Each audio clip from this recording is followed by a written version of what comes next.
Bang, hello and welcome to the Sports Corner Live, and something not necessarily a little bit different today, but different in terms of what we usually do.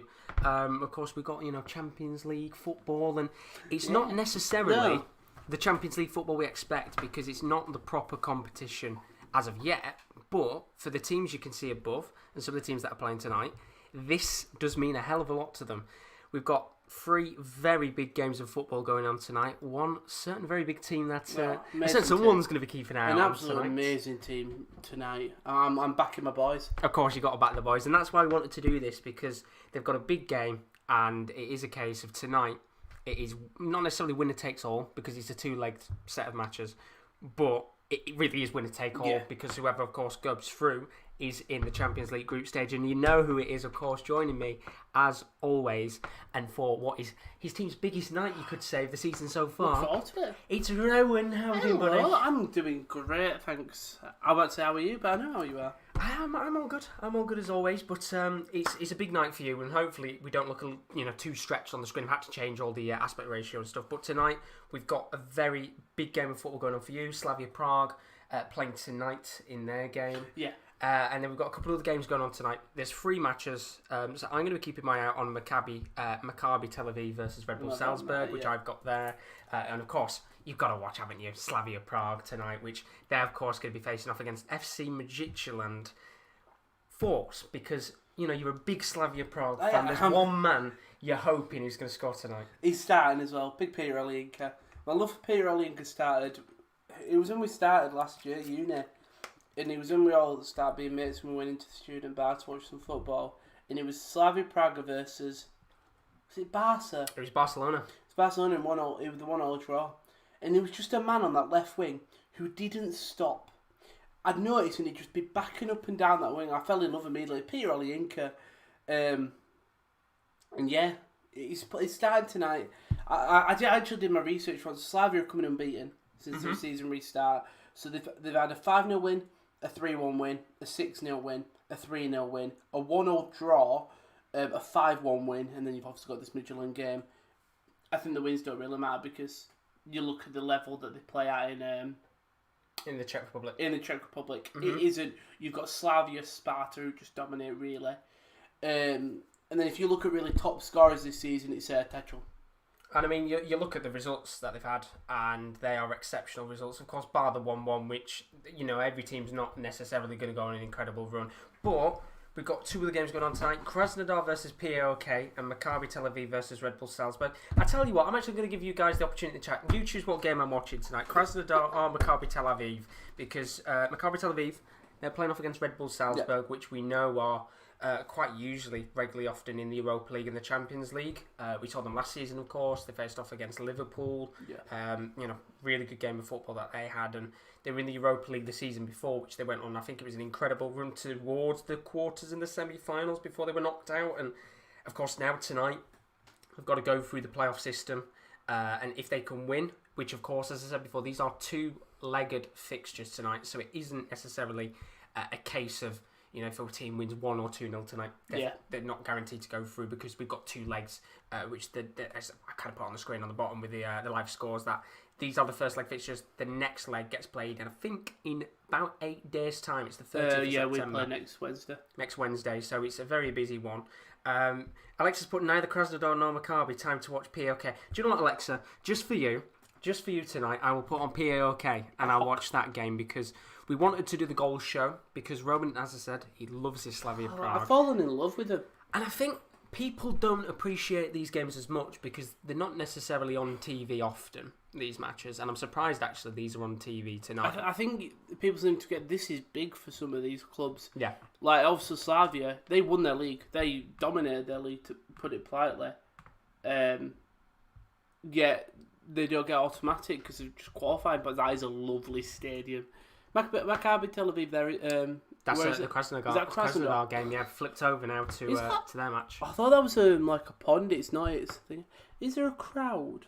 There's no crowds for these games now, which I guess is a real shame because I thought I saw people. That's what probably are people. There's it's a big fixture. Maybe there is actually crowds, and I'm just looking at the Krasnodar team now. They've actually got a few decent players in there. Remy Cabella, can you remember him? Oh, former Remy Newcastle Cabella. That's Remy Cabella. That is the Remy Cabella. Marcus Berg, which I do like him, to be fair. Former Hamburg striker, Panathinaikos as well. And Alexis Port, do you guys agree with the concept of the Champions League playoffs having 2 legs opposed to the Europa League playoffs being single-legged?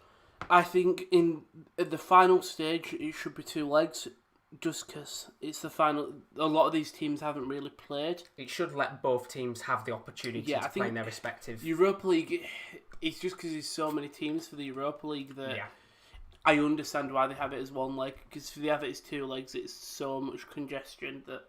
And I mean, you can see now. I think obviously teams like AC Milan, Spurs, they've still actually got to play 2 games before they're guaranteed to get through.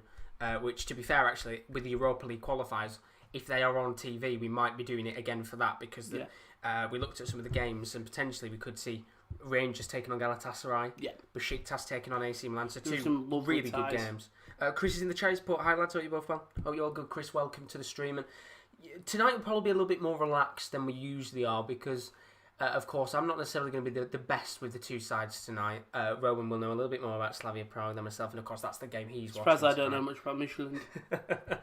And it's a tough one, but we'll try our very best tonight. And as I said, we'll keep you up to date with all the scores of the games. There's 3 games going on tonight, so the game that we won't be watching on the side of it is the game between Maccabi Tel Aviv versus Red Bull Salzburg, which on paper probably you'd should probably be the best expect game. Salzburg to go on and win. Yeah, it's Salzburg, innit? They haven't got Hwang Hee-chan. They haven't, no, but they've got Pat Sondaka up top, who's a very, very good striker. In fact, I think it was about a week or 2 ago, they actually won 10-0, or something like 9-10-0 in one of the games. It's absolutely incredible. Alexis put Molde versus Ferencváros is a brilliant tie tomorrow because of one of the 2 underdogs he's getting in, which is fantastic. And I mean, Ferencváros have had a fantastic run in this competition. We actually know someone who's a Ferencváros fan as well. So be absolutely delighted if they get through. Alex put Krasnodar Stadium is a legitimate space shuttle, puts almost any of the European stadiums to shame, and it looks stunning. It's absolutely stunning. I don't know, you've seen it, but the Las Vegas Raiders, it's known as the Black Hole. Their new stadium's incredible. It's very similar to the Krasnodar. Oh, they're wearing the new strip. They are. I mean, it looks beautiful, and of course we haven't got fans in the stadium, which is a real shame for these fixtures tonight. But hopefully, when the Champions League does come back, we might see fans in some stadiums across Europe. Maybe not in all. Of course, England right now probably isn't going to have any fans till next season, but maybe in the likes of France and Italy, we might maybe see fans at some point. So I'm just looking at our starting. It's quite a strong side. So you've got Collar in there, who's a regular starter. You've got Techel up front, who is our top goal scorer. So far, you've got Pierre Link and Mazepust on the wing. You've got Stancher in that midfield as well, who been playing all right. I'm just looking at Krasnodar's lineup. Tony Vilhena as well, former Feyenoord midfielder. Feyenoord. The Dutch midfielders in there. Marcus Berg, said before, former Panathinaikos Hamburg player. Remy Cabella, ex-Newcastle, ex-St Etienne. So there's a couple of recognisable faces in this Krasnodar side tonight. Yeah. As for the opposition that they're facing off against, not necessarily really well-known names in there, but if you look on paper, they've got a few decent players in there. Of course, they've lost Turak from. Sorry, we're laughing at somebody called Willie. Alexis from PAOK's side, they have some very interesting players. Zivkovic, former Benfica player. And then he did put ex-Arsenal striker Turak, who's now actually moved to Middlesbrough in real life. It's strange. Like, you would have thought it would have at least stayed until they finish this game, because if they got Champions League, you would have stuck with Park, surely. That's what I thought. I was very surprised when Middlesbrough came out with it, because I thought they would have played, he would have played anyway tonight. But Chubratpom, he's now at Middlesbrough. A couple of players in, they've got Pelkas up top, the Greek striker. He's not too bad. They've actually haven't got Varinho anymore, the Portuguese left back. I know that one. Okay, yeah, I'm running through FIFA cards in my head. Yeah. Okay, right. Why would I say that? I don't know where he's gone now. I'm guessing he's a free agent, but he was at PAOK last season, so I'm guessing he's left on a free. But they've got Zivkovic up top, Serbian, who actually knocked out Benfica because PAOK played Benfica. Yeah. Zivkovic, who was sold to them, knocked them out. So that's quite funny for them. Former team. Which is great to see. But these games, they're about to kick off. I'm going to be covering Krasnodar tonight. Rowan is, of course, going to be covering Slavia Prague, or else why would we even be here? Yeah. But it's going to be a bit of a chill one tonight. So if you want to send your questions in. Maybe not any questions. Any questions that you've got. Doesn't I'm have on to the be stream, football related, but any questions you've got tonight, send them in. We'll talk through them through the night. And, of course, any important chances we get in these games, we will try our very best tonight to keep you up to date. You can see on the bottom of your screen right now the top, the kind of the ball that's going past. We'll update that when the goals do go in. But perfectly started with both games. Look like they started pretty much in sync. We're off. We're underway. And this is it. Champions League playoffs. Did you ever think we'd be doing a watch-along for this? Who would have thought? In fairness, if you look back in like the past 3 months, who would have thought they'd be doing some Premier League watch-alongs? Exactly. Look at Dan Mason in his hair. And there we go, 20 seconds on the clock in as you can see to the top left of your screens, the time of what we're currently seeing right now. It'd be the other way. There we go. Just it's a nightmare with these cameras because obviously that's my right hand, that's my left hand. It's a mad one. But Ronaldo's in the stream. He says, "Afternoon lads, up the Tel Aviv." Ooh. Not Red Bull Salzburg. I think if Tel Aviv win it is a big shock, isn't it? Because everyone doesn't expect Salzburg to win. To be a very big shock. Salzburg, did they win? They must have won the league. I think they did. They had a little stumble towards the end. I remember talking about it before, where a bunch of the teams were catching up. Was it Admire one of them. It's a mad one, to be fair. Wolfsberger, they were catching up, I think. But that's the thing, you would expect a team like Red Bull Salzburg tonight to go and beat them quite decently. I mean, they are away from home, so you never know. Maybe Maccabi Tel Aviv could come out tonight with maybe a 1 or 2-0 win and be in an even better position when they go to play against Salzburg in Austria. But just looking at the chat right now, Bernardo G's getting bad, hoping it's not a second shutdown inbound. I don't think they will. We said about it earlier, it's not economically viable. For us, we were talking about this when we were having a burger earlier. We know we're going back on lockdown in England. We were thinking they might do an Olympic Village kind of thing, where for the Euros. For the Euros, we think Olympic Village. Ooh. Got first little chance in this game, and it was looking like it was Krasnodar the opportunity. Victor Claesson, just looking at the opportunity now, lobbed in. I think it was towards the Swedish left winger. Tries to get his head on the ball a little bit too high. First chance though. Yeah, we were thinking for the Euros they do a little bubble, so they choose one country that they go to, and then they have an Olympic style village where all the teams are there. Once the tournament's over, they go straight back home, so they're not sort of overstaying the welcome. Yeah, I think that's probably the best way it'll work for them. But like in terms of an actual lockdown, I just think it won't happen because economically wise, everything had collapsed. But Prince of the Underground's put not so fun fact: if Sporting beat Aberdeen because they've got to play them in the Europa League qualifiers, they might face Las Linz again. Love Las Linz, which is not a bad game on paper because Las Linz are all right. But I'll just put kind of like the bubble in the NBA. That'd be good. Yeah, very similar to the bubble. It's also if the players will agree to it. That's the one thing. So they might go, nah, we're fine without it. You never know. Hopefully that the players do, because it'd be nice to be able to get the Euros and that underway without having any issues or it being cancelled in general. But fingers crossed, we can get some football in the summer rather than it being league football more than anything. But Krasnodar coming forward here, and that is an absolute. That's a blazing run. I think that was Vilhena there on the left-hand side coming forward, trying to lob it into the box towards Berg. So far. Very lively. And I think this game's interesting on paper because you look at the two sides and I think Krasnodar have got better well-known players, but it doesn't mean that they're better. No. And BOK have got a few alright players in their side as well. You never know what can happen with these games. Just looking right now at the chat, Lex supports I want Ole to stay as long as possible. If Luton win, he goes. If he stays, then happy days for Liverpool. Early doors, do you think? I don't think he goes even if they lose to Luton. They've just let him sign Donny van der Beek, and I don't think they would have if they were going to fire him straight after an embarrassing loss to Luton. I think United will win it if you see the team. I haven't. It's a very simple. It's a rotated 10. I think the only player who's kept his place. There's a good chance here potentially for POK to come forward, try and light off into the box number 22, which is Schwab. He's calling for a handball here. Schwab's hit it. It looks like they're trying to call for a handball off of 31 Carlo. The referee says no, play on, and POK coming forward here. Once again, good lively start in the first 4 minutes. Slavia Prague, is it been as lively? They've been under pressure from Midtjylland the entire time. Midtjylland have had a great start to the game. Just trying to see what's happening with Maccabi Tel Aviv because even Google's trying to say it doesn't care because you can't actually see the result for the match. So the United team is Henderson, then Wan-Bissaka, Eric Bayer, Maguire, Williams, Fred Matic, Mata van der Beek, Lingard, Igalo, and then on the bench it's Grant, Dalot, Menge, Fernandez, James, Greenwood, or Rashford. So it's the usual lineup. And it's such a strong team. Oh, we're having a check here. I don't know here where the referee's actually checking the handball a moment ago. He's called to the monitor for a potential penalty check here. We might have a penalty in this game already, and it looks like... Is it being given the way of... Gone to Just the on board. a check here. Penalty. He's given a penalty, and it looks like Back. they've gone back for the handball earlier. I think it was from number 31 Carlo there. That's giving away the handball. Referee's given a yellow card. I thought he was giving a red there as well. Jesus. But penalty straight away in this game. What a start for POK here potentially. And we talked about Krasnodar really having the early pressure. But we're just seeing it now. It's a shot from outside the box. And do you know what? It's the right decision there. And now we've got the score up for the Maccabi Tel Aviv game. That's perfect. No. We can actually have a look now. So this penalty is going to be taken here.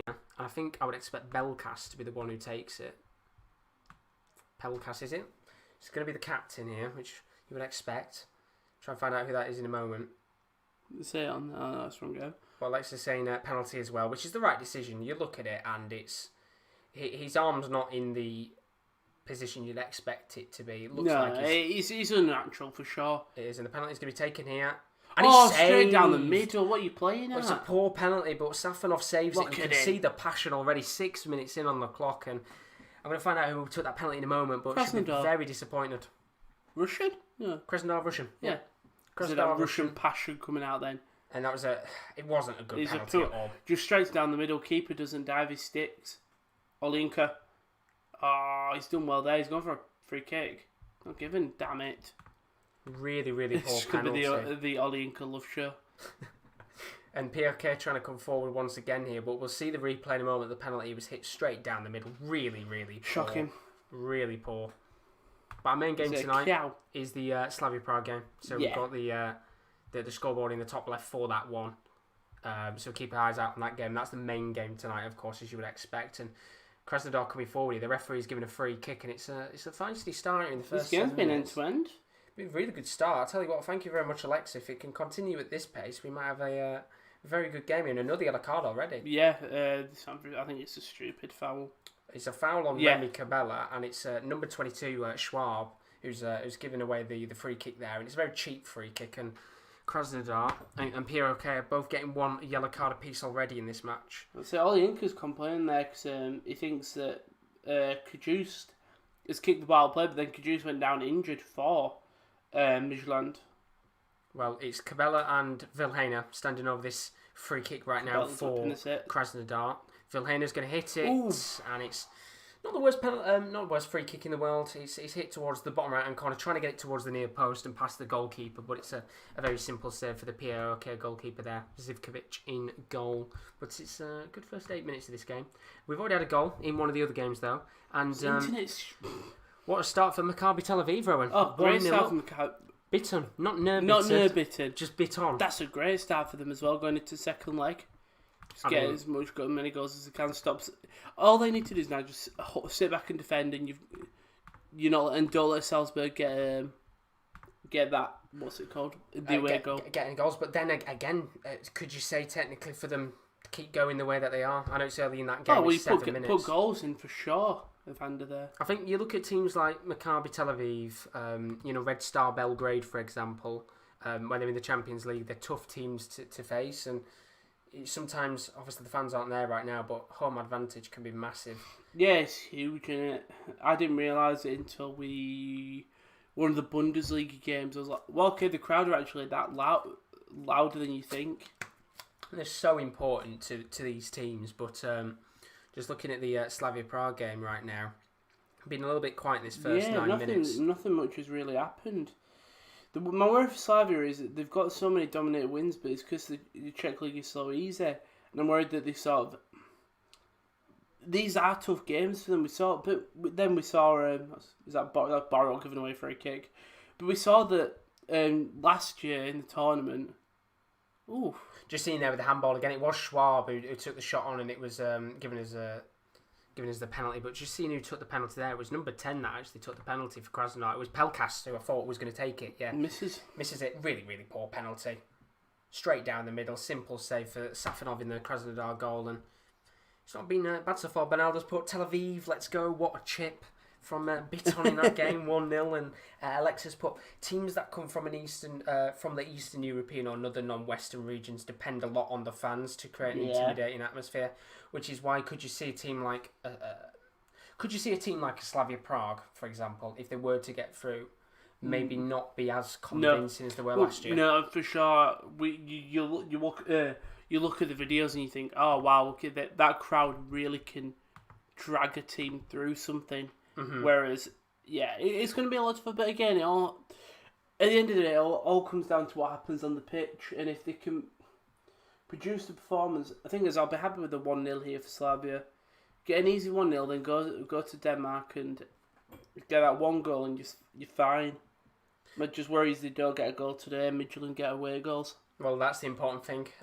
If you are just joining us and you're on a new stream, thank you very much for joining us. Do leave a like and a subscription as always. But these Champions League games, they're two-legged compared to the Europa League. So, obviously, as we said before, if your team goes 1 or 2-0 up, it's not necessarily done and dusted with. But we've already had one of the goals in tonight's game.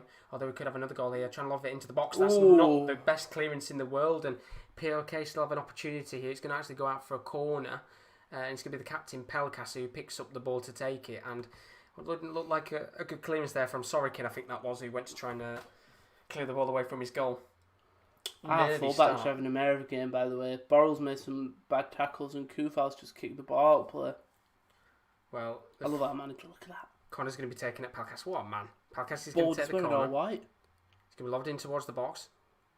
Not great marking there, trying to come forward, and I think the referee might give that as a free kick. He will. I think he will indeed. And it's Kayo, who gave away the penalty a moment ago. Luckily, of course, hasn't conceded a goal from that penalty, but he goes down. Referee has given a free kick, and that kills that POK attack for a little bit. They weren't doing anything there. No, it's been a good first 10 minutes, though. But as I said before, we've had one goal in one of the games, Bitton, for Maccabi Tel Aviv. So you can see Salzburg 1-0 down, which is not the best start in the world. And what's not bad for these sides is if they do lose their two-leg games. You're right. Mm-hmm. We just spilled water on you. I did it on purpose to wake me up. Oh, through that. Oh, good chance there for POK once again. But if they do lose their two-leg games, they do go into the Europa League, so they're guaranteed either way to get into a group stage. Oh, really? So they've guaranteed got European football. They're guaranteed to no matter what Slavia Prague, if they win or lose, will be in a competition. Same with Midtjylland. That's fine. Same with Midtjylland. Oh, I was worried that they wouldn't get any. I thought they'd go into Europa League qualifying, but if they get automatic Europa, that's fine then. No, I think as far as I'm aware from what I read, it was a case of if they won, of course, they get Champions League. If they lose, they get Europa, which means either way you'll be seeing a little bit more Slavia Prague. They've actually got more of a chance in Europa. Well, that's the thing that'd be interesting because we've got the group stage draw, which actually looking at it was only about 1st of November. 9 days away. 1st of October. Yeah, that's what I meant. Which is not far away at all. Not far away. And then the 2nd of October for the Europa League. So it's going to be a busy week in about a week's and a half time. Looking forward to it as Krasnodar come forward here. It's going to be laid off to, I think, Tony Vilhena on the far left-hand side. He's moved up. It was Wamberto there who did some lovely play just to open up the pitch on that right-hand side. Now it's into Olsen. Lovely working. Krasnodar coming forward. It's a lovely shot and it's wide of the mark. That really should be in. I think that was Victor Clayson. Just going to see there. It was Clayson or Olsen. That was a massive opportunity for Krasnodar, and that should be in the back of the net. And just seeing it now, it's a lovely run, and it was actually Clayson with the opportunity, and it should have been in the back of the net. He just breaks up the defence. Lovely. The fans that saw Ollie Inca now run into the box. He'll square it across. It's a poor bit. Go outside the box. Straight at the keeper. Unlucky. I think that was Mazepust? I think Mazepust comes on the inside out. And there you go. Let's just put that team the team that gets to the Champions League playoffs is guaranteed some form of European football. So nice to know. At least you know that you'll be seeing a bit of Slavia Prague season. This season when we do the watchalongs. You still want your team to get Champions League football? Oh, absolutely. I mean, as you said, Europa League wise, it'll be a little bit more not easier, but a little bit more. Which comes in back post, Olinka. Olinka's got to get there. It'll give him a bit more of an opportunity. Yeah, but you don't know with the Champions League. They could quite easily get drawn into a group with likes of Zenit and a relatively easy group. Yeah, an open group more than anything, and you don't know what could happen. But either way, at least they've got some form of football next season, European-wise. Sorry, this season as Krasnodar tried to come forward, it's Clayson who's had a fantastic first 15 minutes. Gets a touch on the ball. It's cleared away from, I think it was Machilidis who got a touch on the ball to clear it. And Krasnodar have got a corner 15 minutes in here. It's Trying it! to make the opportunity. Oh, corner comes in. Who's that? Is that Stanchu? I need to turn around. But it's outside the box. And he just hits it on the volley, but he really doesn't get anything in it. Oh, Harry Arter signed for Nottingham Forest. And Hull City are down 2-0 at the half. Give me a ball lofted in. Cleared away. What can they do here, though? Krasnodar going to try and hit it. Maybe long ball? No, they're going to pass it round. And, Not good for Hull City. But we talked about, obviously, KL as a Hull fan. We talked about it before. They knew it was going to be a tough game. Because you just look at the quality they have on their... West Ham have got on their bench. Just trying to load them. Now, Watford have got a goal back as well. The team is strong. Coming forward here. Good chance for Berg to lay it down. Caesar kicks it. He does, and well, that'd have been a lovely opportunity. And this time it was Clayson again. He's on a great start so far. It's Wanderson trying to loft it in towards the path of Clayson, who tries to hit it acrobatically, goes wide of the mark, and we've just seen that penalty again, and it's straight down the middle. And keeper has to track it though. You can see Safonov doesn't even have any intentions of moving. No. He sticks where he is, and luckily, he does go straight centre. He's given away, though, by... and you've had a question in the chat, Bernard's put, is that Ollie Inca from Arsenal? No, Peter isn't. It's a question thing, yeah. Peter Ollie Inca, his brother, James, is one that plays for Northampton. I'll check if Peter played for Arsenal. I don't think he did. He were at Ghent 2 years ago. No, he never played for Arsenal. Ghent, Sultevaragem, Ghent, and then Dukla Praga. But James Olinka was at Arsenal for a little bit, wasn't he? Yeah. Yeah, James is his brother. And like, if you shoot down the middle, you better shoot high in the middle, not low. Or powerful, even. Exactly. And you look at the opportunity there. Always good chance for Slavia. It's another foul. Unlucky there. Frustration's building. You can't do that to my number 9. No, not when you're watching. You don't get much of an opportunity because UK TV doesn't get to have Czech Republic games, but you can see I can see that all you gets disrespect. No, I think the one thing that I enjoy about doing these is I've got multiple teams. Obviously, Oldham is my number 1. Mm-hmm. But then I've got like Dortmund and Slavia. Good chance here for Krasnodar to coming forward in numbers here. Good chance for just seeing Wanderson on the... It looks like he's playing on the far left-hand side sometimes. Lays it off here towards the path of... I think it's Olsen trying to make a driving run forward, but he goes straight back to the path of the goalkeeper and nothing comes of it. I think the bonus of the sport, like in a lot of clubs, is you get to watch so much you don't get to watch so many different variants from like Dortmund and Slavia Prague played very differently. Mm-hmm. So the same with Oldham.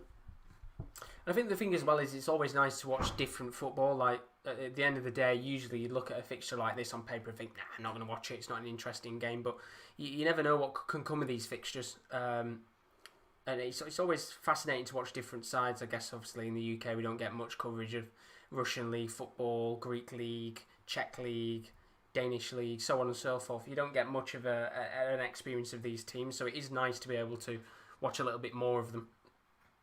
But yeah, that's one thing that's a bit bad. I think, do you remember when the Bundesliga came on and everyone was excited because football back to the first league, but then but then as soon as Bundesliga, Premier League was like, Farmers League. Yeah, it's such a more entertaining league than Premier League apart from the start. And the thing is, there probably won't be a great deal of people watching these games on BT right now. There won't be a great deal because they'll be watching the Carabao Cup and maybe they'll be watching the EFL Trophy if you support that team, which. There won't be many that'll watch it anyway because it's a shite tournament. But referee's coming over here. I don't know what's happened.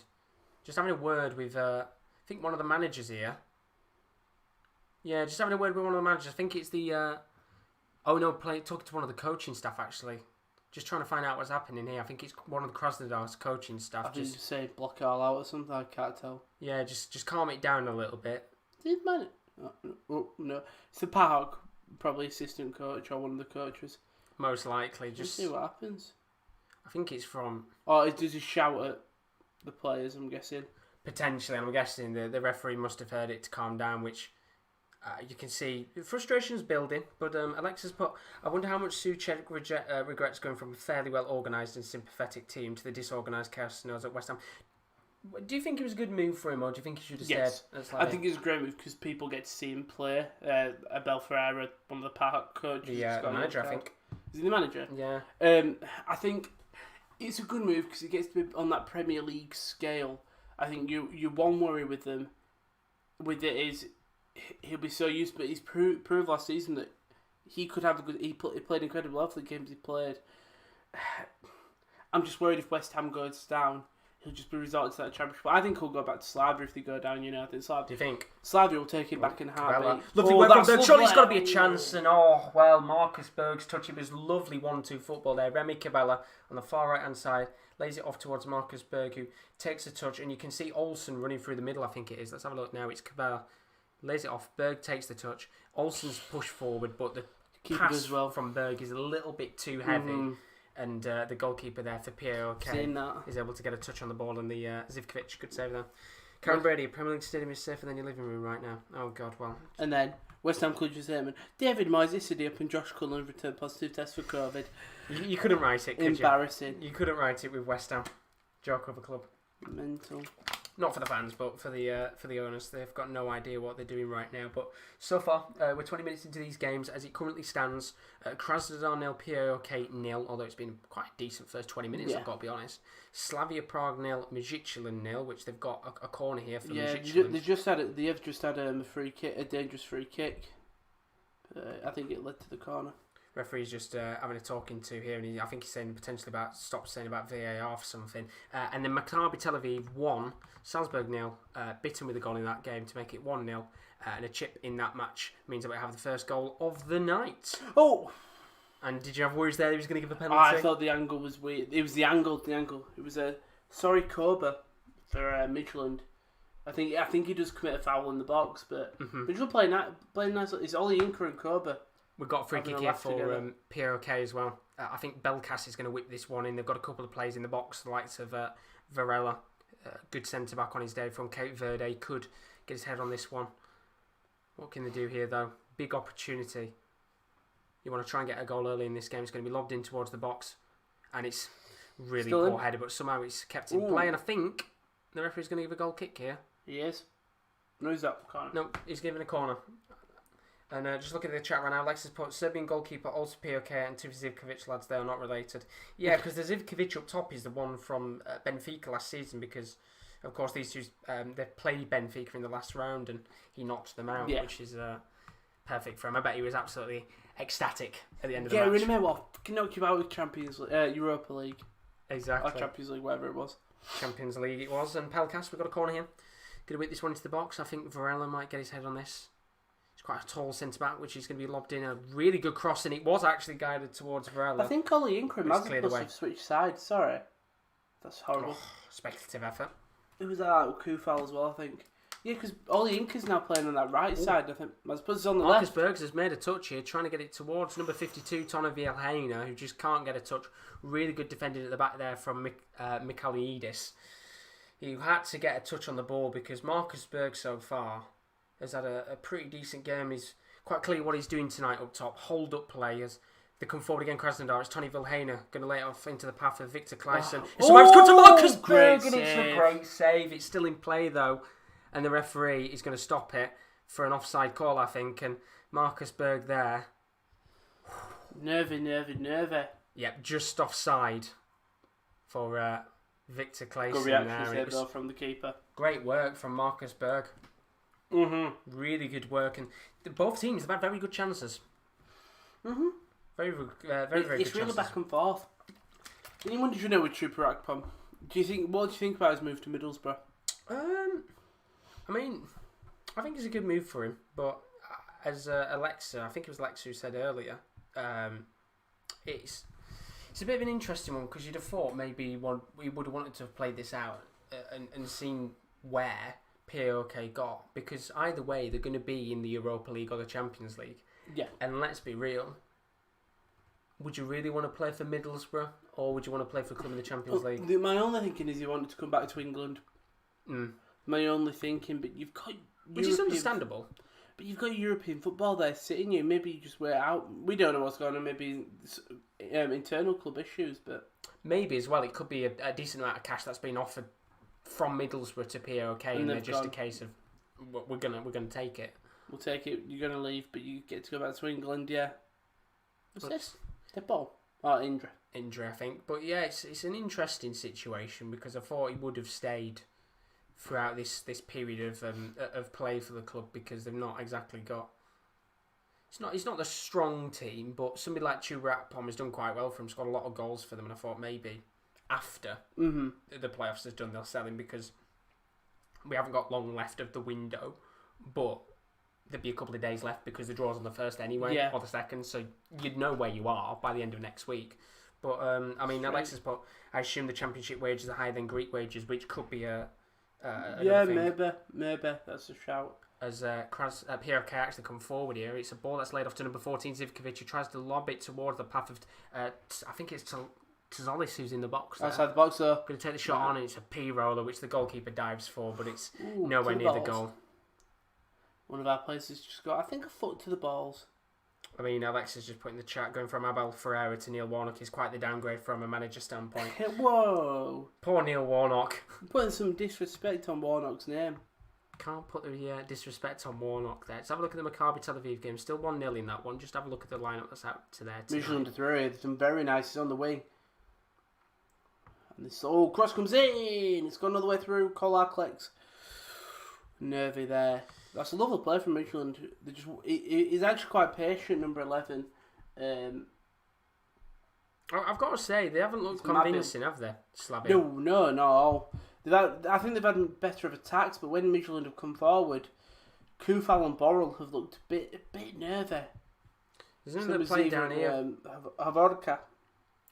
I mean, you look at the stats, 1 attempt, none on target for Midtjylland. You've not played bad. No. It's not been convincing at all. I think there should have been a goal by now for us. I really do. So, we've got a full 70 minutes left. You have to make the most of the home advantage because you can quite easily go to a team. Look at Salzburg tonight, still currently 1-0 in that game to Maccabi Tel Aviv. You've got to make the most of the home advantage. I suppose it's the best place to concede, though. Yeah. It's sort of the situation. Salzburg need to score, but at least Tel Aviv out scoring away is one. And they can quite easily go back to Austria and playing there 1-0 down, knowing that they've got another 90 minutes to be able to get a goal. If they get one more goal, it's 1-0. If there's no other away goals. Well, look at Plovdiv against Tottenham, and I guess that's another reason of should it be 2 legs or 1 leg. Plovdiv were about 15-20 minutes away from knocking Spurs out of the Europa League, which would have been embarrassing, an incredibly embarrassing result. Probably one of the most embarrassing Europa League results in recent memory in terms of the qualifying, at least. As Krasnodar come forward here, it's a ball that's left off for Wonderson from Kabir on the far left-hand side. It's going to be laid towards the path of Marcus Berg, who can't get a touch. Still alive. Vilhena going to pick it up on the left. Marcus Berg's called for it. Lofted towards the Swedish forward, but it's a good save from Pierre Kerr's goalkeeper, Zivkovic, and that chance goes wide. And they're looking dangerous tonight, Krasnodar. A little bit more dangerous than Pierre Kerr, I think I'd probably say, but both teams are well and truly in this. There's no team, I would say, in this first half an hour that's looked like they were going to run away with it. No. As long as it doesn't end 0-0. Wow. First of all, Newport are beating Watford 3-1 now. Wow. And Oswald are winning. Which is fantastic for you. Hopefully you can Danny Rowe. Bloody Danny Rowe, he scores. Nice. Coming forward again, Krasnodar. Cabela. Going to take on the shot. Oh, keeper gets low. Not a bad... Ball shouldn't be going through there, though. Cabela should definitely be closed down. No, it's a good save there from Zivkovic. You can see Remy Cabela, look at all the space he's got. He's about 45 yards out from goal. Player keeps backing off, takes the shot. And not the best shot in the world, but the goalkeeper had to make the save. Tips it on his right hand away from goal. And Krasnodar have got a corner here, potentially. Need to make the most of this opportunity while they've got it. See what happens here. Shouldn't have Krasnodar. Salzburg must have a heavy inferiority complex when they get to Champions League playoffs. Mental. I'd love to see another Red Bull side in Europe, just to see how many they can get in the Champions League. It'd be amazing. You've only got Salzburg and Leipzig currently, don't you? Yeah, and currently New right York over in America. It's a shame, innit? Imagine New York Red Bulls in there as well. Just get 3 Red Bull teams. Get 3 Red Bull teams, it's not hard. Alexis put, because they failed like 10 times and were probably the better team 7 times, yet consistently get beaten. Every team, I guess every team does have their bogey competition or bogey like club they play, but Krasnodar have got free kick here. Sorry, corner. Lofted in by Vilhena. Don't even get past the first man. Nope. Very, very poor indeed. As we reach the half an hour mark, still only 1 goal in the 3 games tonight, but Slavia Prague game's been a little bit quiet. Krasnodar game's been lively as Krasnodar looked to come forward again. Cabella intercepted on the ball. Good work from Giannoulis. But even better work there from, it looked like it was Olsen. Lovely tackle from him to make sure that POK could not hit on the counter-attack. But Alexis put a Leipzig-Salzburg final. Imagine. Book it. Do you think that's possible? Yeah, but of course it's possible. It should be possible. It's required Slavia. Here. Berg on the edge of the box. What's he going to do here? Still going. Just and couldn't get through. And I don't think he'll give it now. No, I don't think the referee counter-attack should will look come at that. from Panathinaikos though. It's not coming forward here. It's POK coming forward. What can they do here? There's not many numbers forward. You can see number 14 Zivkovic is calling for the ball right now, which El Kaduri isn't going to pass off to him. He's down with the feet of Schwab. Still going. He's gone down, but there's no calls for a free kick, and it's cleared away by Kayo. And it's going to go back to the goalkeeper. Slavia Prague creating nothing here. They have got a corner though. From a throw in no space, Tetra goes for a little cheeky back heel and does win the corner off him. Have Majichelin still got Shivachenko? I don't know if he's still there or not, but POK trying to come forward. Hasn't worked there. Yeah, Shivachenko. They have indeed, it's Shivachenko. Is that it? Was that him? I think it was. I haven't seen their team in a while. I think last time I remember seeing Majichelin play was against United. Did Sisto play for him? He did, yeah. I think that was the last time he was there when they played United. I remember him having a card at Midland. Yeah, he was really good there, to be fair. Yeah. Really, really good there. As POK come forward, El Kaduri going to lay it off into the path of Crespo, not Hernan Crespo. I think it's Juan Crespo. I saw Crespo and Jose Crespo. Jose Angel, did he play for Juve? Spanish. Oh, that's not the Juve kid, that's why. Used to play for Sevilla. Aston Villa as well. Oh, it's him. Oh, wow. There you go, that's him. I'm still like, what the fuck. Park now. Forward though. Now it's a good chance and it's in the back of the net, and that is a great finish. And I think it was the striker there. It was actually Pelkas, the captain, who's put POK in the lead, and that is a great finish. Hashtag it. It looked like he was hashtagging it there. Might have been watching Hashtag United last night. That is a great finish from Belkas. Lovely work. And Krasnodar, you could say, they've not dominated, but they've had a large spell of opportunities. But it's POK who take the lead, and it's great work there. And I'm just looking, I think it was Tazolis who'd come forward. The ball comes across, it's drilled just through into the middle of the box, and that's nice. He just flicks his foot past the keeper. Keeper can't do anything, bottom right. It was Tazolis as well, lays it in, and that is just a great finish there from Belkas. 1-0 POK. What a start for the Greeks. Well, Krasnodar will be a little bit frustrated that they are 1-0 down. I feel like this game probably should end in a draw. If you're basing it off the first half, both teams being really attacking and defensive. Michelin are coming on the counter attack now. It was from a Slavia attack. It's Michelin. The ball goes all the way across. It's blocked by Baril. Michelin do keep in play though. Very nice from them. It's out to the wing. He's got past one. There could be a penalty shot here. I think he's just coming together with legs. And it's found the ball out to Pirolinko on the wing though.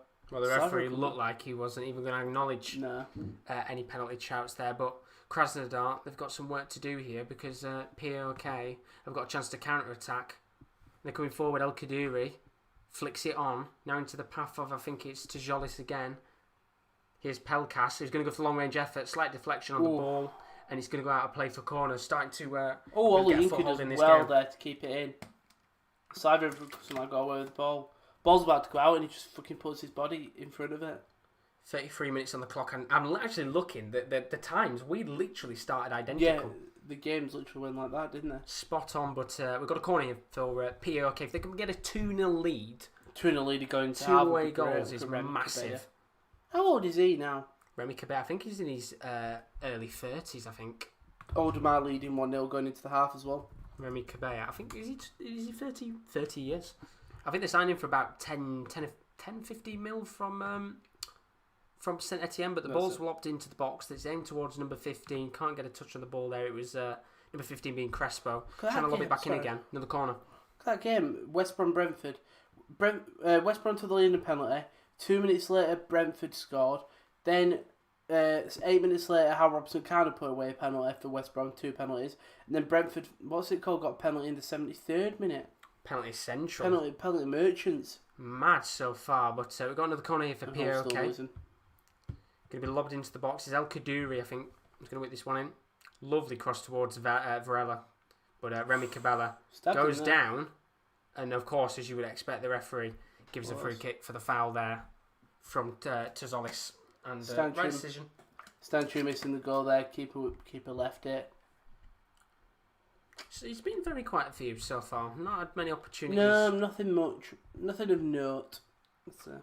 Hopefully you'll get a few more chances soon. But 35 minutes on the clock. 10 minutes left of these games so far. Oh, nearly mistake at the back there from Kaya. He's got some work to do here. He's going to do his lines. He does indeed. And hits it long. Big kick long. It's not a bad cross at all. It's landed eventually at the feet of Remy Cabella. And they can hit on the break here now. What can they do? They've tried to tweak the system here, gone from 4-3-3 now in game, and it's Olsen in the middle. Going to let it off to Tony Vilhena. Now back to Cabella, and it's poor work there from Cabella, but there's a slight deflection, which means it is going to be Krasnodar's throw-in. And they need to get a goal back in this game, I think, quick, because both teams really look up for it tonight, to be honest. Yeah, both. Well, as much as Europa League would be great, it's 2 matches away from getting Champions League. Well, you saw the reaction from the Slavia and Prague lads. Do you know when they were drawn in the group of death? Mm-hmm. As much as everything, well, we're not getting out of that. You're going to play 2 games against Barcelona, 2 games Inter Milan, 2 games against Dortmund, or you can go the other way. You could be going into a group of luck really, and have a chance of actually getting out of the group. But then you look at even the group of death, you look at it and you think there are 6 very, very good games of football that even if you were to lose all 6, you've had the experience of playing Barca, Dortmund and Inter. You played against one of the best ever to play, Messi. Mm-hmm. You played against one of the best Germans to play, in my opinion, Marco Reus, when he's fit and healthy. And you played against one of the most well-trained Italian sides in Inter. Very well respected with Antonio Conte and that, and you know what, fair play to them, because they didn't do a bad job at all. They did like the Barcelona game, a 0-0 draw for them is just an incredible result. But Krasnodar coming forward here might be another opportunity for them to do something. Olsen's going to let it off to the far right hand side to Wanderson. Now it's off to Cabella. Lovely work from Cabella, still going here. Still got the ball somehow. He's gone down. Wiped down, and the referee has given a penalty. This penalty and that is a spot on decision. What a great game this has been so far. We talked about both teams being back and forth.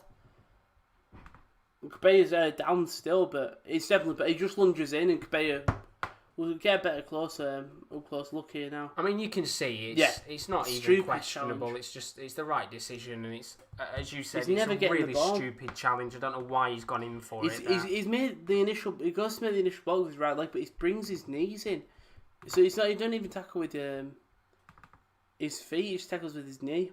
And he's put the stud straight up on top of Remy Cabella, and well, we've had 2 penalties in this game already. POK may have missed a penalty within the first 10 minutes. Can Krasnodar put it away? And I would guess Marcus Berg. I'd put my money on Marcus Berg being the one who takes the penalty. Yeah.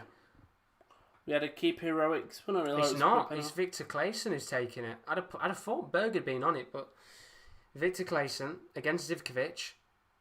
He's penenkered it. He's running, that's cheeky. The speed he ran in, you think he's going to be a hit with power. Claesson scores a penalty. Because for my thing, you think he's going to hit with power, and he just slows down, and just dinks it straight into that middle. Well, that is such a good penalty, and it's Victor Claesson who takes it. I thought Berg would have took it, but it's his Swedish teammate, Victor Claesson, takes the penalty. And as you said, he runs up as if he's going to whack that one into the back of the net.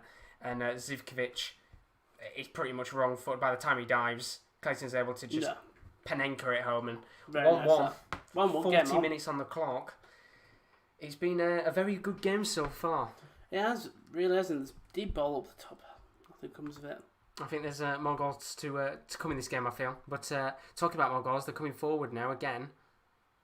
Tony Vilhena going to lay it off into the path of number 10, who is Wanderson. Now to Cabella on the far left-hand side. Back to Wanderson again. Lovely work here from Krasnodar. They need to try and get a bit more of the ball now. Take their time. There's no rush. 1-1 would still be a very good result at the end of the day, even if they are with the home advantage. Remy Cabella. Big ball over the top of Midtjylland. Just can't get that Defended touch. well. Still got the ball, Cabela. He still has the ball. He's finally decided to pass it off. I thought, what's he doing here? Petrov with the ball now. He's about to get it back. And they're going to lay it I back thought to he was Kyle. going to clear. Lovely bit That's of a great tackle. Lovely bit of spell of possession here, and it's very quickly wasted with a long ball that eventually lands at the feet of number 4 Ingasson. Got some good, nice little tackles. Just seen Svenchenko putting a lovely tackle, and then we've just seen the same with Kufal. Rowan, Both teams. why have you put a message in the chat? Rowan O'Connell, Rowanception, how can you be in the stream and be in chat, ... Get off my YouTube! Hold up, I'm not having it. You go and you tell him. Give you context, I think KL is on it right now. Message him, but 40 minutes on the clock. You don't get this on any other watch along, but the scores right now are currently 40 minutes into these games. Krasnodar 1, PAOK 1. Very good game of football so far. Still 1-0 to Maccabi Tel Aviv against Salzburg, but coming forward, PAOK referee has given a free kick to the Greek side here, and they've got a few players on this who might be able to take this and put it in the back of the net. And if they can get a goal in the 40th minute of this match, it will put them in a very, very good position indeed. Let's find out to see what happens here, but what a great game so far. Very, very good. Apart from the Slavia game, which you could probably say has been a little bit quiet right now, but they've got a free kick here. What can they do with it? Zivkovic and Pelkas standing over this one. I mean, if they can score this would be absolutely fantastic. I can tell you haven't missed much in the Slavia game. I've dealt with him now. That's it. You tell him. His excuse was, well, I've given you another viewer. Well, that's not the point. Oh, but here we go. I mean, if they can get 2-1 here, it's not going to be with Krasnodar at half time. Oh, it's fine. He's lobbed it in. Not the best free kick in the world. He's tried chipping it over to see if any players could get onto it, but it's a really poor chip, and eventually it's actually going to land all the way back at the goalkeeper. But Tony Vilhena has gone down, and he's hopefully nothing too serious injury-wise there.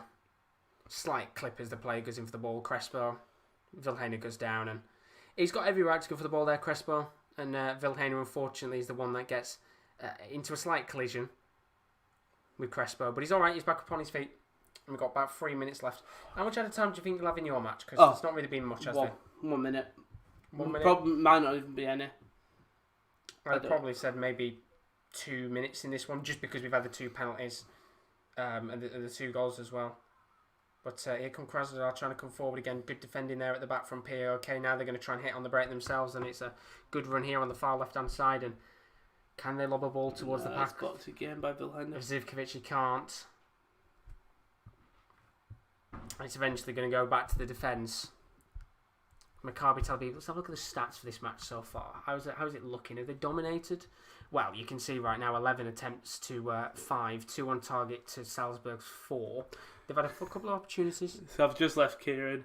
Yarmolenko's got a penalty. Oh dear.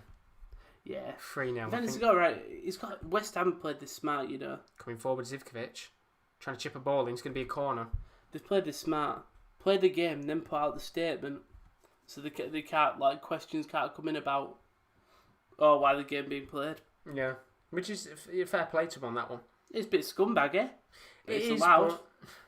It's very West Ham. Yeah, it's very West Ham for them to do that. But we've got a corner here for PAOK. They've had a couple of corners tonight, to be fair. Not used them to the greatest extent so far, but maybe if they can get a goal here with 1 minute and 20 seconds to go, it put them in a great position. It's Pelkas, who scored the goal a moment ago, who's going to take it. Fernando Varela's in the box. Pelkas hits it with a bit of swerve. It's come down towards Fernando. He's bobbling, and it's a save for the goalkeeper. Keeper gets up tall. He's the balls like that when there's the what bounce a throw. on it. What a throw, and now they're coming forward here, and there's no time to talk about that opportunity because it's Krasnodar that coming forward. The most pointless skill I've ever seen. And they can't really do anything with it. No, Remy Cabe's got Olsen, Cabela, going to lay it off into Tony Vilhena. Now it's into the number 6, Ramirez. What can he do? He's going to go for the long-range effort, which is speculative, and it goes wide of the mark. Waste of an opportunity there from Ramirez. 30 seconds left in our game, and for Rowan, 30 seconds left in yours. Game. Have a little bit of additional time in ours, but really poor there from Ramirez. It's always going high and wide, and No rush there for the PROK goalkeeper to Vander's done nice there. Just held the ball up and then got it out. He's ended up going back to the Michelin defence, but... Half-time, Maccabi Tel Aviv 1, Salzburg 0. It looks like, as Alex said earlier, it might be a case of them having another disappointment in the Champions League playoffs and being in the Europa League, which is a shame for them. It's a very big shame. As for this match between Krasnodar and PKK, 1 minute of added time. And 1 minute of added time between Slavia Prague and Midtjylland as well, which we'll talk about your game in a moment, because so far it doesn't sound like there's been a great deal going on, and no. You might as well tuck yourself up and get into bed with the way it's been sounding. Cause I'm ready to fall asleep. Well, that's why we've had to bring on some dairy milk caramel cookies. So we might have to give you one of those. Try and lift the energy for you. Tell you what, if you want one, go for it. Is there one left? Yeah, we've got halves. Yeah, got it. Why not? Well, 25 seconds left on the clock here.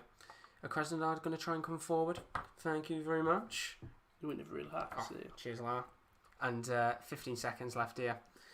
Maybe one more opportunity in both the games. Referee's going to give a free kick in the Midtjylland game to Slavia Prague. And Alexa, I guess you didn't regret picking this match. I tell you what, definitely not, Alexa. Thank you very much, because the initial idea was to watch Maccabi Tel Aviv versus Salzburg, but I thought, I'll let you guys pick, see what happens, and we'll go from there. But it's half-time. In both games, actually, just blowing the whistle in both games. Half-time between Krasnodar and PROK. Really good first half so far. 2 penalties, 2 goals. One of them was slotted away, which was for Krasnodar. It was Victor Clayson who slotted it away. And then there was a penalty which was missed for PAOK, but they did score in the end. It was actually Pelkas who scored the goal in that game. So 1-1 in this game, and it's been very, very good, to be honest. Really enjoyable first 45 minutes. Mine's over, by the way. I didn't even realise. 0-0 in your game. We were hyping this one up. It's not turned out to be what we wanted it to be, has it? No, they haven't even really.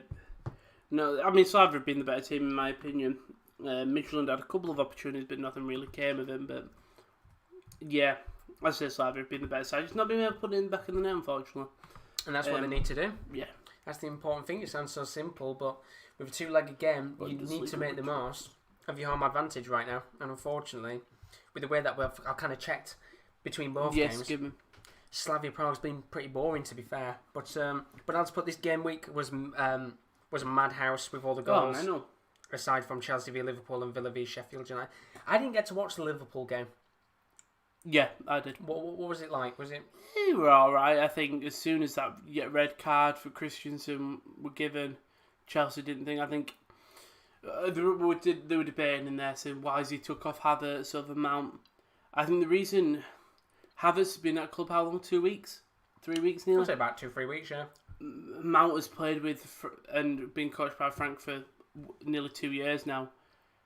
Probably in a situation where you're a man down and you know a player better than another player, you keep him on. I think if I was Frank, I would have kept Mason Mount on, only because I know him better. You don't know how Havertz is going to react in that situation when you're a man down. It may so happen that he could have had a storm of a game. Yeah. But because of them, I don't think there's anything wrong with keeping Mount on.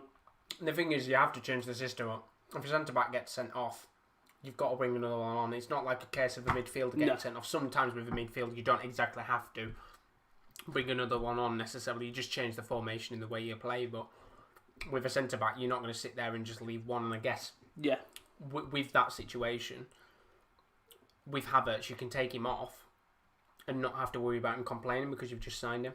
Yeah. Maybe with someone like Mount, they might be a little bit more likely to complain a little bit, but it was a decision that had to be done, and we'll probably actually be talking about that game a little bit more actually on the Top Corner podcast, which we're going to record tomorrow. Should be available on Wednesday if it isn't rendered in time on Thursday. We'll have to see. Yeah, it's weird to see. We're going to be talking about Chelsea, Liverpool. We're going to be talking about the week's fixtures ahead. Some big matches going on across the 5 main leagues. So if you haven't subscribed to the channel, you are new, and you're looking for some sporting content, then don't forget to subscribe. It's always greatly appreciated as we try and edge towards the 800 subscribers mark. We're at 710. 700. We're building up. It's a slow grind. It is indeed, but we've got loads of other content still to come. As we said, when the Champions League, nearly dropped your phone there. Don't want to do that. You obviously threw it on the floor last week. It's Glide being a nightmare, but we've got plenty of other content to come. We've got the Champions League and Europa League group stage draw. Of course, these games are going to decide who's in those competitions, so we'll be live with that on the 1st and the 2nd of October. First is the Champions League draw, second is the Europa League draw, and then the 5th is transfer deadline day. It's come around very, very quick, and we're going to see what we can do for that. Might be a little bit different to what we did last time, but it's going to be a busy one. It might be a little bit longer than what we did last year, but looking forward to deadline day. Yeah, it'll be different. Very different, but hopefully we get some more deals as clubs start to panic. Yeah. Maybe get a few more injuries, which causes a few more extra signings to be completed, but we'll have to find out. But that is on the 5th. More information when we get there a little bit closer to the time. Maybe in the next couple of days we'll kind of announce what we're doing for it. But do subscribe, it's always greatly appreciated. But as I said, you can see it on the screen right now. Half-time scores. Krasnodar 1, PAOK 1. Probably the best game of the night so far. Maccabi Tel Aviv 1, Red Bull Salzburg 0. If you look at that game on paper, you'd be a little bit disappointed if you're a Red Bull Salzburg fan. But as Alexa said earlier, they have had problems when they get to this stage of the playoffs, struggling to get results. And then Slavia Prague 0, Watchalongs 0. What do Slavia Prague need to do Score. to try and get in this game? It's simple to say, isn't it? But I genuinely think it's just take your time. There's been a lot of times where they just took a shot, they've crossed in when no one's been inside a bit. Olyinka and Techel, and that's it. Just take your time, build it up, don't be afraid to just hold the ball up. Give it to your fullbacks, push up, let the fullbacks push up. I do think they'll get a goal in the second half, hopefully.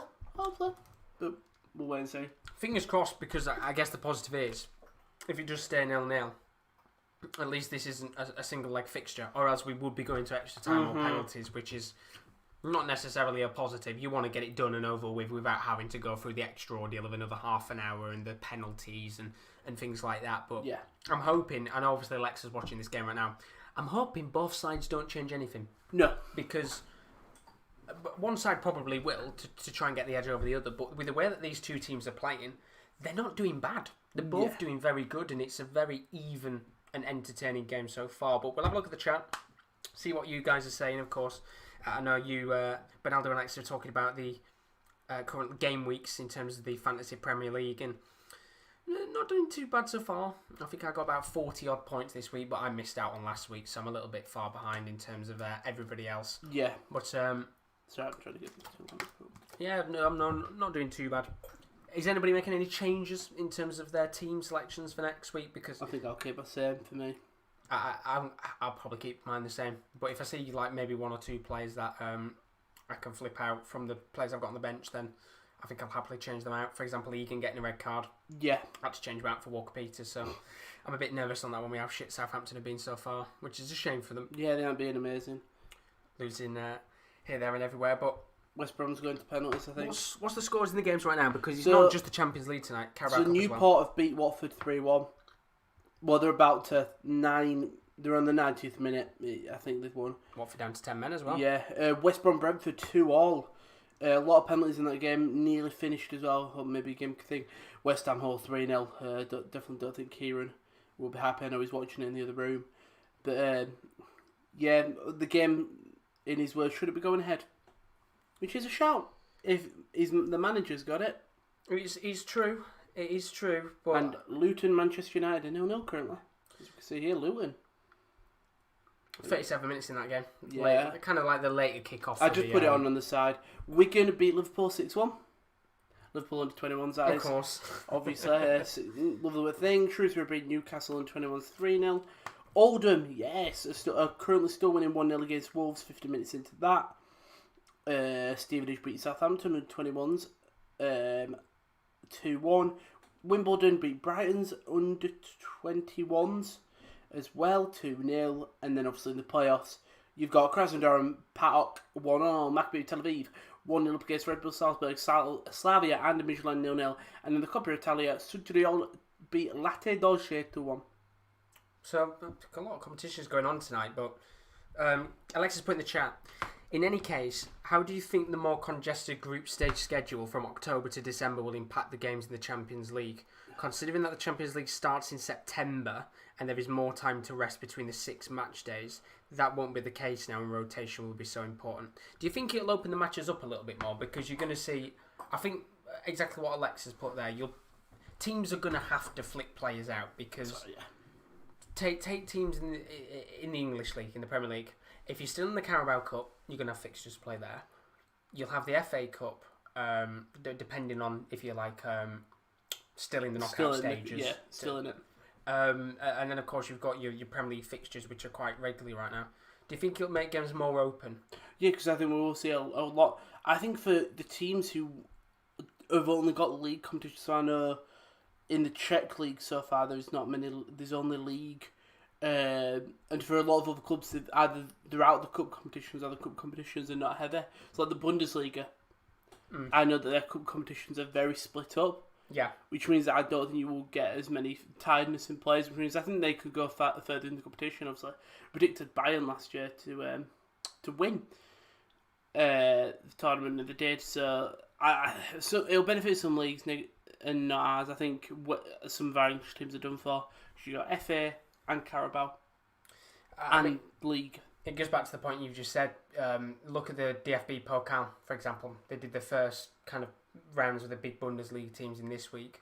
The next round isn't until December. Yeah. So it's a big break in between. And just to say about that, actually, it's the UEFA Super Cup on Thursday night as well, which is the Champions League winners against the Europa League. Looking forward to that Good game. Bayern versus Sevilla.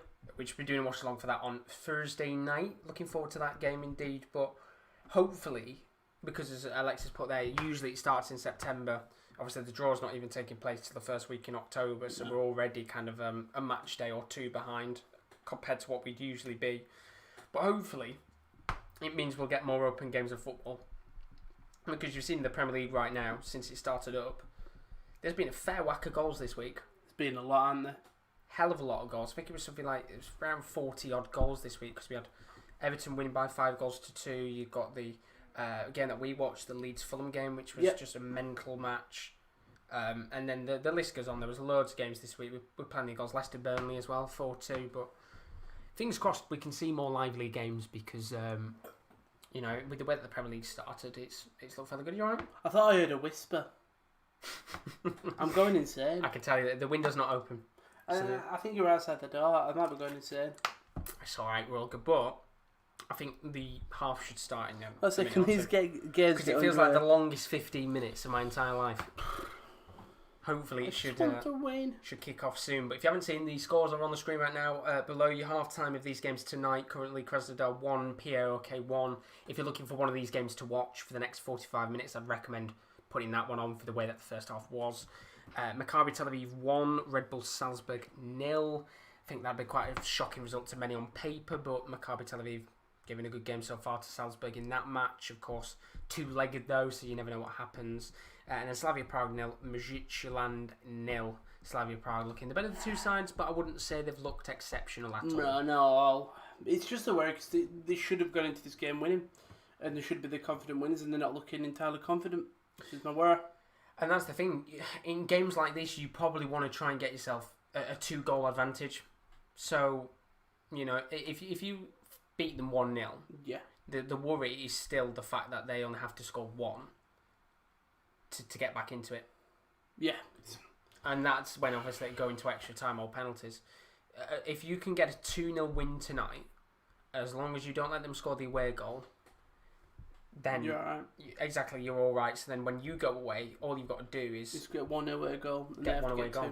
Exactly. So you never know what's gonna happen. I mean, Bernardo's put maybe Patson Daka turns on next half. That's for the Salzburg game. Yeah. I mean, you look at the sides for this game right now. Looking stats wise, let's have a gander and see what's going on there. It's all right. 11 shots, 4 on target. 5 shots, 2 on target. For the Champions League, they're basically saying the longer it takes Salzburg to score, the more pressure will grow. Overturn the first leg away defeat without scoring is notoriously difficult. Yeah. Not to mention the added historical context that'll be weighing on the player's mind, which is exactly what Alex said a moment ago about the fact that they've lost it 10 times before in the playoffs, which is a crazy stat. Who have they played that it's that many?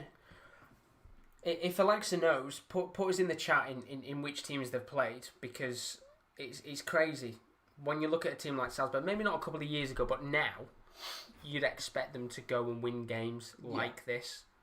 but they don't seem to be right now, which is a real shame for them. And obviously they lost Haaland, but they got Patson Daka, and as I said before, they've won games 9 or 10-0. Yeah. Which is mental, but doesn't seem to be working for them right now. But I swear this is the longest 15 minutes of my life, and luckily I can see Slavia Prague players, some of them are out currently on the pitch. Warming up. Which is a good sign, because it does mean the second half is about to start. Well, Midtjylland are coming out now. Look at him. Oh, he's happy.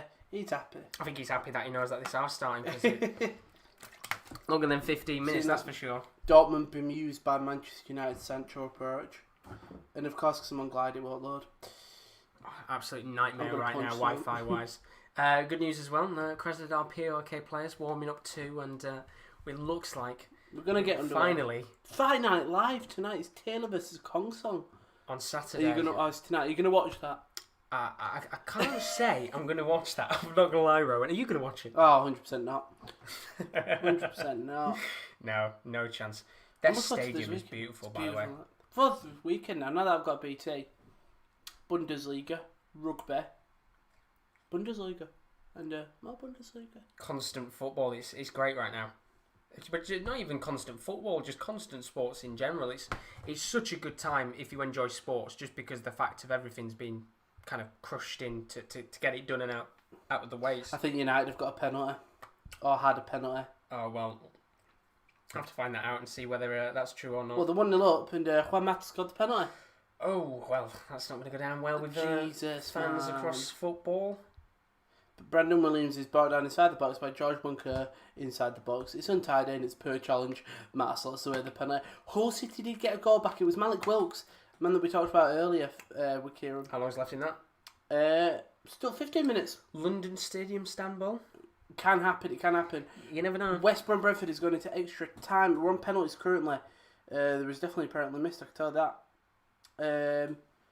Charlie Austin puts his penalty away. Ivan Toney puts his penalty away. Conor Gallagher converts his. Josh Silva converts his. Kyle Edwards converts his. Tariq Fosu Henry converts his. Connor Townsend has converted his. And by the way, Slavia is underway. Nice, and ours isn't underway yet, but Alexa put Salzburg has lost to Valencia, Shakhtar, Maccabi Haifa, Hapoel Tel Aviv, Watchalongs, Fenerbahce, Malmo twice, Zagreb, Rijeka, Red Star Belgrade, and at this rate, you could be adding Maccabi Tel Aviv to that list. Yeah, embarrassing. There's winnable games there. Watchalongs, Red Star Belgrade, Zagreb. I guess you look at them. Some of those teams on there are tough ones. They are like Red Star Belgrade. Yeah, they're a tough side to play. Look at when they played Liverpool. So when they have a crowd, is when it gets even more mental. Yeah, I mean, that's where the atmospheres come from for some of those sides, like Zagreb, like Red Star Belgrade, even to a certain extent, you could say even Slavia Prague. Mm-hmm. With 4-4 in penalties, by the way. The fans are crucial to that match. But we're about to get underway with the second half of Krasnodar versus POK. 1-1 currently in this match, and the ball is rolling. And thank God for that, because that was the longest 15 minutes I think we've ever had to try and fill. But the good news is we can finally kick back, watch the match, and hopefully get some goals, because although we've had 2 goals in this game, we haven't had any goals in your Slavia Prague match so far, and you need them to come out and get a solid performance. I think I'd just like to see a goal, to be honest with you. Preferably on the Slavia side. So I'm just looking through the Sky Sports. Surprise, it was a penalty FC, Manchester United. Oh, coming forward here, Krasnodar. Good tackle. And there's no actual scoreboard up right now, so I can't actually tell you what time it is roughly, but it's literally just kicked off. Probably say around the 46 minute mark, but good chance there for Krasnodar to try and come forward early. Petrov, number 98, coming forward, and we've actually got it back now, which is good to see. We can actually focus and get the scoreboard up on your screen for us. Well, it was Dan Bitton who scored for Maccabi Tel Aviv. Dan Bitton, and we got free corner here for Krasnodar, lobbed into the box, cleared away from POK, and they've got the ball back again. Krasnodar, what can they do here? Tony Vilhena on the far right hand side is taken down, and the referee's going to give a free kick, and it's the right decision, I think. And just look at the chat right now. Ivan has put Asian persuasion, Mandingo bingo. We haven't heard that in a long time. Wow, how are we doing, buddy? How are you all good, pal? Alexis put they didn't have an issue with the crowd because the first leg played in Belgrade in 2018 had no fans. Oh, because he had the band, didn't they? Half the Salzburg stadium guy missed his penalty.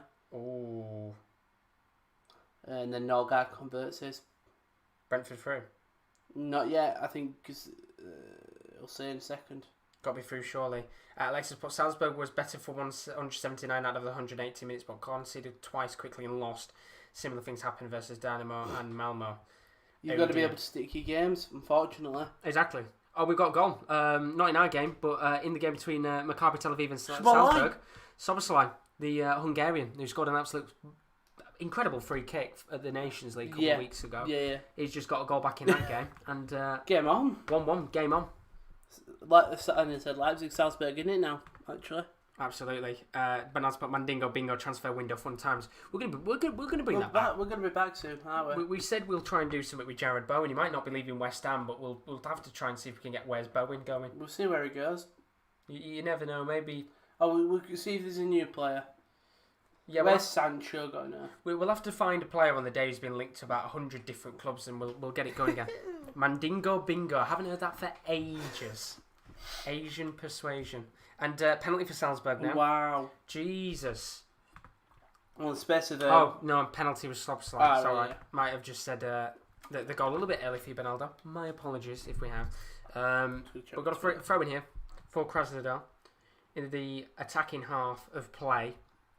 Looking like the better of the two sides so far in this first kind of 2 or 3 minutes. They're going to come forward here. It's Sorokin. Lays it off into Christian Ramirez with that long-range effort towards the end of the first half. Now to Tony Vilhena, back to Christian Ramirez again. Taking their time here. Don't have to rush about to get a goal in this game. As I said, 1-1 probably wouldn't be too bad for either side. No. Keeps them well and truly in it. Although, obviously, it would work better for PAOK right now because they've got the away goal. What can they do here, though? Marcus Berg having to come back. Now it's into Olsen. Lovely work in. That's a great chance for Wanderson, who can't get a touch on the ball. Out. Really good work there from Zivkovic in the goal. And you think now, if Wanderson gets a touch, all he's got to do is try and chip it over Zivkovic, and it's 2-1 to Krasnodar. Very close here. Keep it as well. He comes out early, which puts Wanderson under a bit of pressure. Bernard's put Lingard linked with Spurs. I want to vomit. Oh dear. Where's that link from, Bernal? You got to tell us. Well, who is good? Like a known player's linked to Spurs, not a known player. Soloth was linked. Soloth, no, is it right? I can't remember. Ooh. Oh, lovely work here. Can he get forward? POK, long range effort. Fuck, he's a left footer. If he was a right footer, I could see that goal going in. So unlucky there for Zivkovic. As you said, left footer. Oh, that's some great defending there from. Oh, it's given a foul. Never mind. Oh, he just rolls on the floor. Poor chance there from Zivkovic. Still 1-1. Kudris, who has just been brought down. I think it's Stanchu who gives away the penalty, or was it Hollis, sorry. Oh, and he's gone back into CDM now, as Sevic is coming to that centre middle. Alistair Gold, apparently, has been the one that's linked him to Lingard. I'll tell you what, if you go for Lingard, Bernaldo, there's some serious problems going on at Spurs. You've just signed Bale, and they're thinking, let's go and get Jesse Lingard. Unless you need a squad player. English, I guess, as well. Yeah. But no, that was when it was 2-0. Don't do that to me. Still 3-1 in that game. Yeah. Not much time left in that. But 50 minutes on the clock here. 1-1 in this game. It's now 1-1 between Maccabi Tel Aviv and Salzburg, which is fantastic for them because they've been able to get the goal within the first 4 minutes to get them back in that game. Just means you now need a goal in yours. Yeah, still 0-0. What can I say? So unlucky for you right now. But POK here. Trying to come forward in this game. Terrible ball. Who the fuck was that there that tried hitting that? Him. I think it was Schwab. Really poor there. Trying to chip it over towards the left-hand side to Zolis, and he chips it so high because I had a play for a throw-in. It's just on the halfway line here for Krasnodar. I'm going to try and hoof it towards Marcus Berg, who's gone down from a slight collision with number 49, which is Michelidis. Stood down. I don't think it's fine because he's looking for the referee, but he'll stay down now. Yeah, of course, he's going to stay down. But as per the speculation is Dele Alli for Lingard.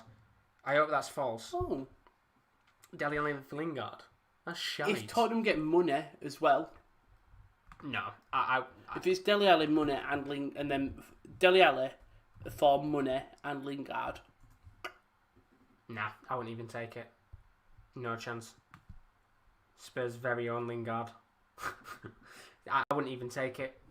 I wouldn't dare take it. They could offer 100 million in Dele Alli. Did I just say what? Lingard even. I say it about Lingard is not playing bad. He's playing fucking Luton. Yeah, exactly. The United team should be beating them like 6-0. We've got a chance here for POK coming forward. It's number 23 trying to bomb up the pitch. It's Giannoulis lofted the ball in towards the box. It's not a good clearance away here, and it's a good chance for El Kadiri to get a touch. He does. Going to lay it off to Giannoulis, I'd expect. No, still going to go. Either Moroccan midfielder. Does well. Gets deflection from Petrov. The referee's giving the goal kick. Comes off his own. Never mind. Very unlucky there, but... And he didn't contest it, so... Lingard shit. They could offer 100 million in Lingard and I'd still reject it. Really? He's shite. He's awful. I mean, as you said, maybe as like a depth player. Maybe right, like you need a player for the Cups who's got experience, he's English, he fits into your thing. So I think the English players that... Well, Spurs have got quite a lot of English players. Well, they've got Tanganga, Eric Dyer. Kane, of course. Kane. Ali. Ali. Oliver Skip. Troy Parrott, he's out on loan.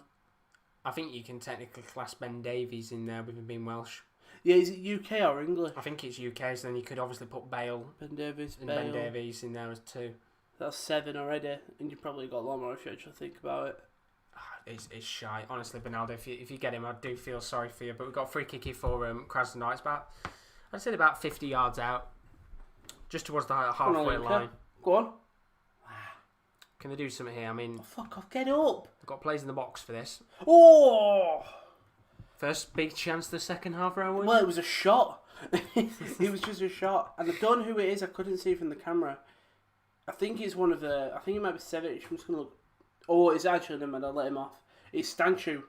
Gets a bit of open space, hits it, it hits it low, spills the hands of the keeper. But it's Oli Inca and Kajus who just have a coming together of heads. Obviously, Kajus goes down because Oli Inca's massive.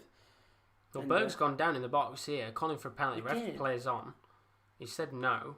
Wanderson can lay off to Olsen. Poor work there, and now POK can out on the counter, and it's Schwab here on the ball. Could have laid it off there to number 14, Zivkovic, but the referee...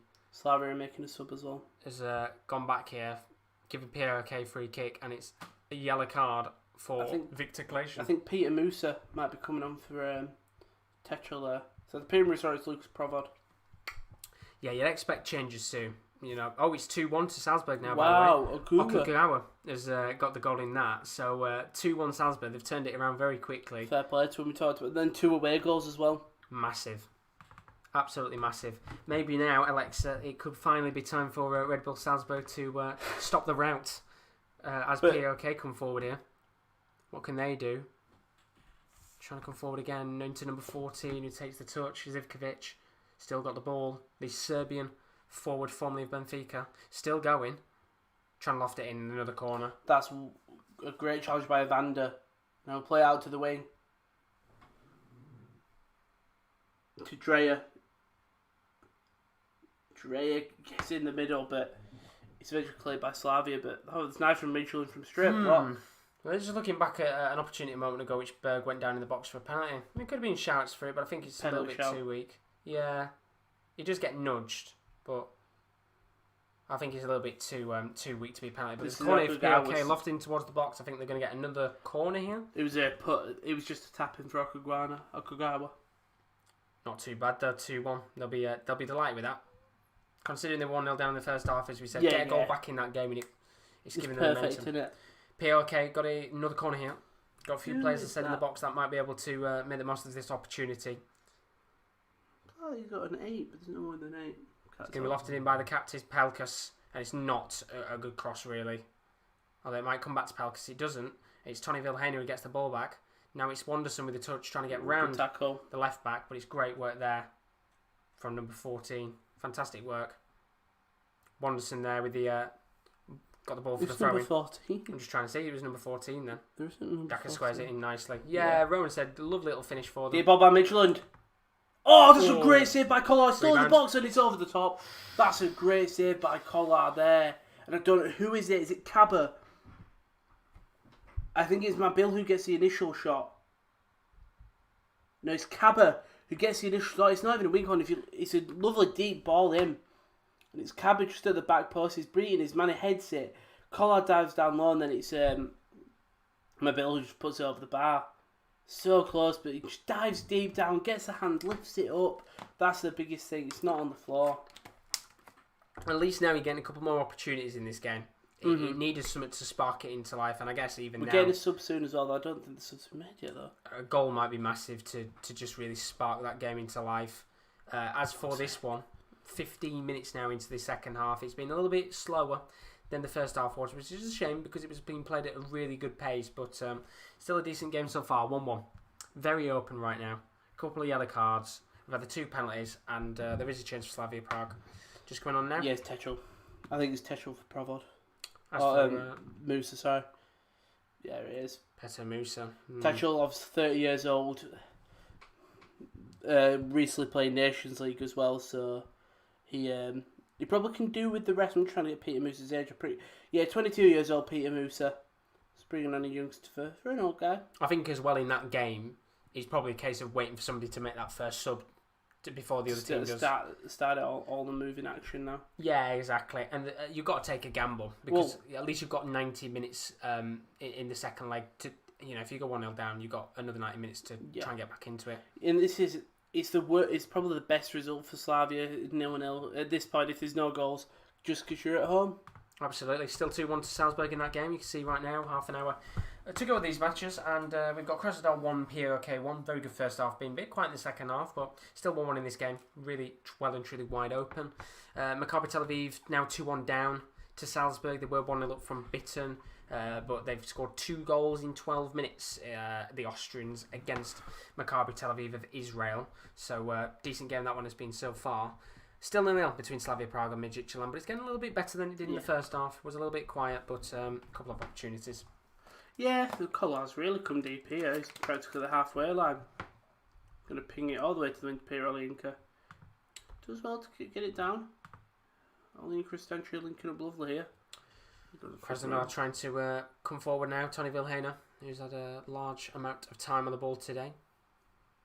Going to lay it off here to the path of Ramirez. Going to get it to Wanders on the far right hand side. He's going to try and get the cross in. Varela takes the touch. He's going to have to clear it away because Berg does get a touch, but because of that, it's going to be a goal kick for POK. Olinka outside the box. Stanchi does all the way back to Olinka. Olinka tries to get the cross in. It's blocked. Oh, that's great blocking by Juiced. There we go. You wanted to say it was.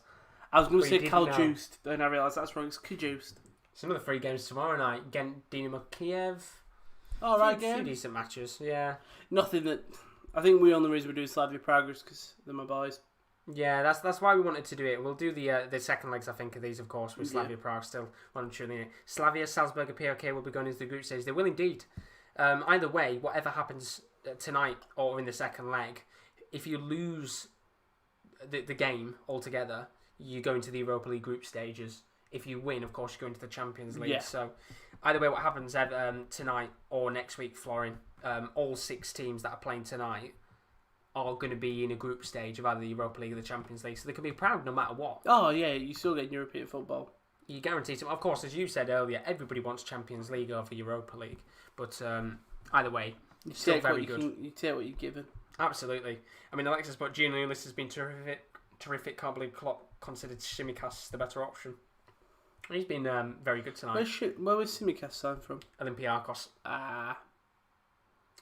Oh, we're coming forward now, though. Krasnodar, Clayson trying to backheel it towards Berg, who obviously didn't read the backheel, and now it's El Kaduri who can lead the counter-attack. Great work at the back there from Sorokin.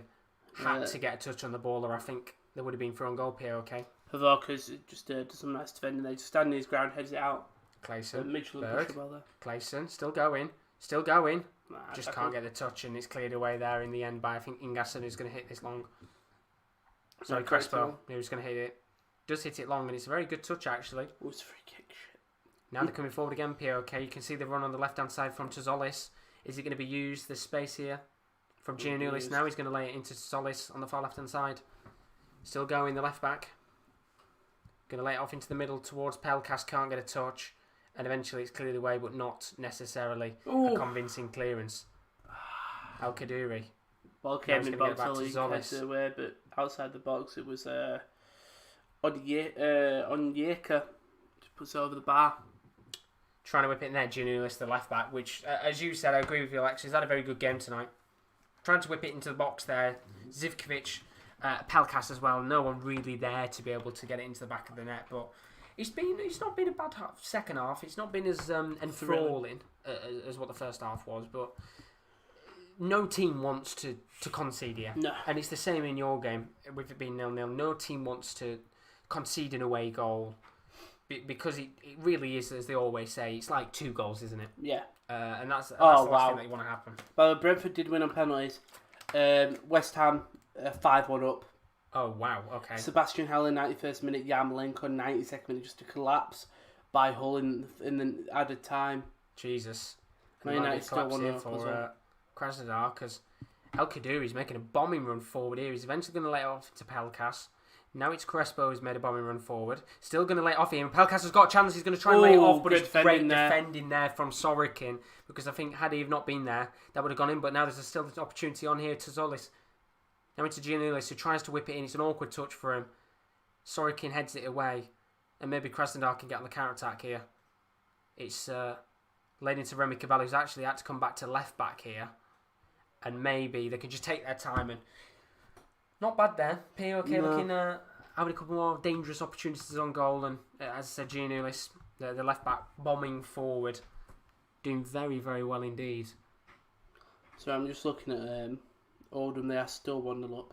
Good result for you. I know it's the EFL trophy. It's not over yet. Could be a very good result indeed. Call clears it. Sorry. It's alright. 63 minutes on the clock. You want a goal in that game. You don't want to be coming out of this tonight saying it's a 0-0. Would you take a 0-0? Yeah, because it's at home. You haven't allowed them to score an away goal. It just makes your job when you're away a lot tougher. It's just making the most of that home advantage. Yeah, while you've got it. I think we definitely do need 1 goal. 1 goal, just a thing. Yeah, I'll take it. Well, Krasnodar have come forward here. It's Petrov, the left back, who's made a bombing run forward. They're eventually going to hit it long into the path of Remy Cabella, who's going forward here, the Frenchman. Obviously got the penalty earlier from the tackle. Can they do something here? It's Wanderson. Going to go for the shot. Oh, it's a lovely effort on goal. It was curling, and the goalkeeper has to make a save, but it's still with them. He's going to get towards Marcusberg, who just can't get a touch on the ball. And putting him under pressure now, putting Park under a lot of pressure. It's great save by the keeper, Zivkovic, and then Marcusberg can't get on the resulting cross. Well, Wanderson is at the far right-hand side, just inside the box. It's towards the far right-hand corner. Tries to curl it in. Zivkovic makes the save. It eventually comes out towards the path of... Go on, Peter. Just trying to see there. I think it was actually Ramirez on the right-hand side. Lays it back in for Marcusberg, who I think had he got a touch on the ball, it would have been in, but very lucky there. Borrell is down. He was sort of hacked down there by one of the Midtjylland defenders. I'm just looking now. He's stood on his foot, that's all. Krasnodar coming forward again here. He's getting a bit more lively in this last couple of minutes. Wanderson can lay it off into the path here of Wanderson again on the far right-hand side. The ball eventually given, I think it was from Tony Vilhena there. Wanderson, lovely work. Remy Cabella on the edge of the box, now into Marcusberg. Now he's trying to get it short. There's got to be a penalty, surely. That has to be checked. And it was Petrov, the left back, who made a run into the box, and maybe it won't be checked. Yeah. He didn't call for anything, yeah. Ball is kept in though. There's going to be 2 subs for him. No, there's going to be 1 sub. Is that Mabil? Mabil's not coming off. He's 36. He's coming on, so that's... There's no 36. Oh no, it's Dreyer coming off for Pione Sisto. Oh wow, they must have signed Sisto back on loan or something. Yep, Sisto is there. Dreyer not actually had a bad game. Tried to create some stuff down that right side. Nothing. He probably created the biggest opportunity in the first half with the free kick. But yes, Sisto coming on, injecting a bit of pace. So with Borrell going down injured, he's going to really test him on that side. I didn't even know Pione Sisto had gone back from Celta Vigo. I'm guessing it's probably a loan deal. I can't see him like paying money for him, to be fair. But Olin calls the ball up, he spins his man. Oh, and he wins the corner. What would you say of his performance tonight? Because he's looked like he's had some opportunities, but it's like why I felt he's just been working and making them runs, holding the ball on the left, but he hasn't actually done much. He hasn't crossed the ball in. You know, he's probably been a better defender than he has. Like when they've had free kicks, Olinka's come back to defend just because he's that booming presence. He's tall and large. Older. For a winger, he's fairly tall, isn't he? 6'2". I think 6'1", yeah. 6'1", 6'2". He's relatively tall. Very Perisic-esque in terms of height-wise. You don't see many wingers who are kind of 6 foot and above. That are quick as well. I mean, he's very quick for how tall he is. It's just his, what's it called, his work rate. Cross will come in though, back post, goes all the way over the things. It's going to be Kufal who'll collect. And it's a horrible touch. It goes out for a goal kick. Unlucky there. POK coming forward here. Potential good chance for him open to space. Make something here, and it's Giannoulis, the left back, who's had a great game tonight. Lays it into the box. Oh, it's just in the post, and they've got to hit it short. And it's a save by It was Crespo with the shot, still got the ball. Now it's potential opportunity. Pelkas tries to do a little bit too much, and it's cleared away. And so close there. POK could have had a goal, and now Krasnodar can counter-attack. Cabela, what can he do here? Backheels it to Wanderson. He's going to come forward. Still going Wanderson, the Brazilian. Tries to let it off to Berg, but it's a poor pass. And POK just hitting the post. Massive opportunity for them to make it 2-1 in this game. Really started to light up in this last couple of minutes. Yeah, both teams really fighting for that, the other goal. That added goal. I'm just going to quickly check all of them. So unlucky. We've got 22 minutes left in this game right now, currently between Krasnodar and POK. Still 1-1. As for Maccabi Tel Aviv versus Salzburg, still 2-1 to Salzburg. Of course, they scored 2 goals in the space of around 8 minutes to get back that 1-0 deficit against Maccabi Tel Aviv. But still 1-0. Still 0-0 between Slavia Prague and Watchalongs. 69 minutes on the clock. Oldham's 1-0. And it's not too bad for Oldham. But yeah, there's another change for Slavia Prague. Yeah, it's is that Prague? Mine correct there. Tell me in a second. I can tell you who's coming off in 2 seconds. Krasnodar got the ball back in the defensive half of play. Going to play it back to the goalkeeper who assumes going to hit this long. Not the most convincing clearance. It's come back to POK, but Cabela was able to get the ball back. Remember Cabela? Oh, it's Mazepus's come on. Mazepus. Oh no, he's got a yellow card. The sub's not been made yet, that's why. So, I thought Mazepus was already off. I mean, I thought he started. Find out in a sec. I'll have to find out in a moment. As Krasnodar come forward here. Kayo, the centre-back, gave away the penalty earlier. Has fair play to him. Had a much better game, of course. You give away the penalty with the first 10 minutes and you know the alarm bells start ringing. Got a yellow card as well. They've sort of composed themselves quite nice. Yeah, which is important because I said, you know, you concede that penalty, you think they're going to score it, and had they scored it, the alarm bells do start ringing, but they've done very well here as Cabela comes forward. He's had a very good game tonight for Krasnodar. Yeah. Going to let off into the path of Sorokin. It's going to be Mazepus who does come off for Lucas Prava. That's great. Yeah, Mazepus obviously on a yellow card. You're not going to want to risk it. Petrov, left back, coming forward. Lovely ball. Marcus Berg chips it. Cabela surely scores it, and it's in the back of the net. They're going to check for offside. Well, there will be checks for offside here, but I'm pretty sure that's going to count. And Krasnodar are 2-1 to the good. And, well, all the players for POK put their hands up straight away, but I think the decision there is spot on. You remember Cabela's had a class game today. And just as we said he's had a great game, he makes it 2-1. Fantastic. I mean, you can see here Petrov's ball. Look at that. Chips it over. Berg gets the touch. He knows he's not going to go into the back of the net, so he chips it back up again to make sure that Remy Cabela, who he knows is on the left-hand side of him making a run, can get a touch on the ball, and it's just an exquisite ball from Petrov more than anything to Marcus Berg. And Krasnodar have taken the lead, and I think you can say from Alexa that would a cheap goal to concede. Yeah. Remember, Cabeda's lovely, just follows the ball, easy finish. Saw Marcus Berg there, just using his big frame to hold the ball to get it up in the air. Bit of luck. Credit to Petrov for the ball to Marcus Berg. He split the defence wide open, and as you said there, he uses his height. He's able to get the ball and chip it up to Cabela, and great goal, 2-1, 20 minutes to go. And POK here, they've got that away goal, which is, of course, going to be a positive when they do go back to their ground in Greece, but you would assume they are going to have to try and push here and get a second goal in this match. Barrow whips it in. Oh, it's blocked.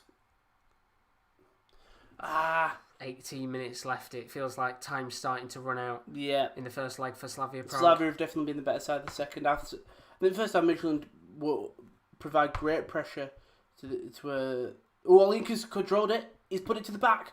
Oh, it's poor miscommunication. And Midtjylland will come on the counter now. I think his sister on the wing.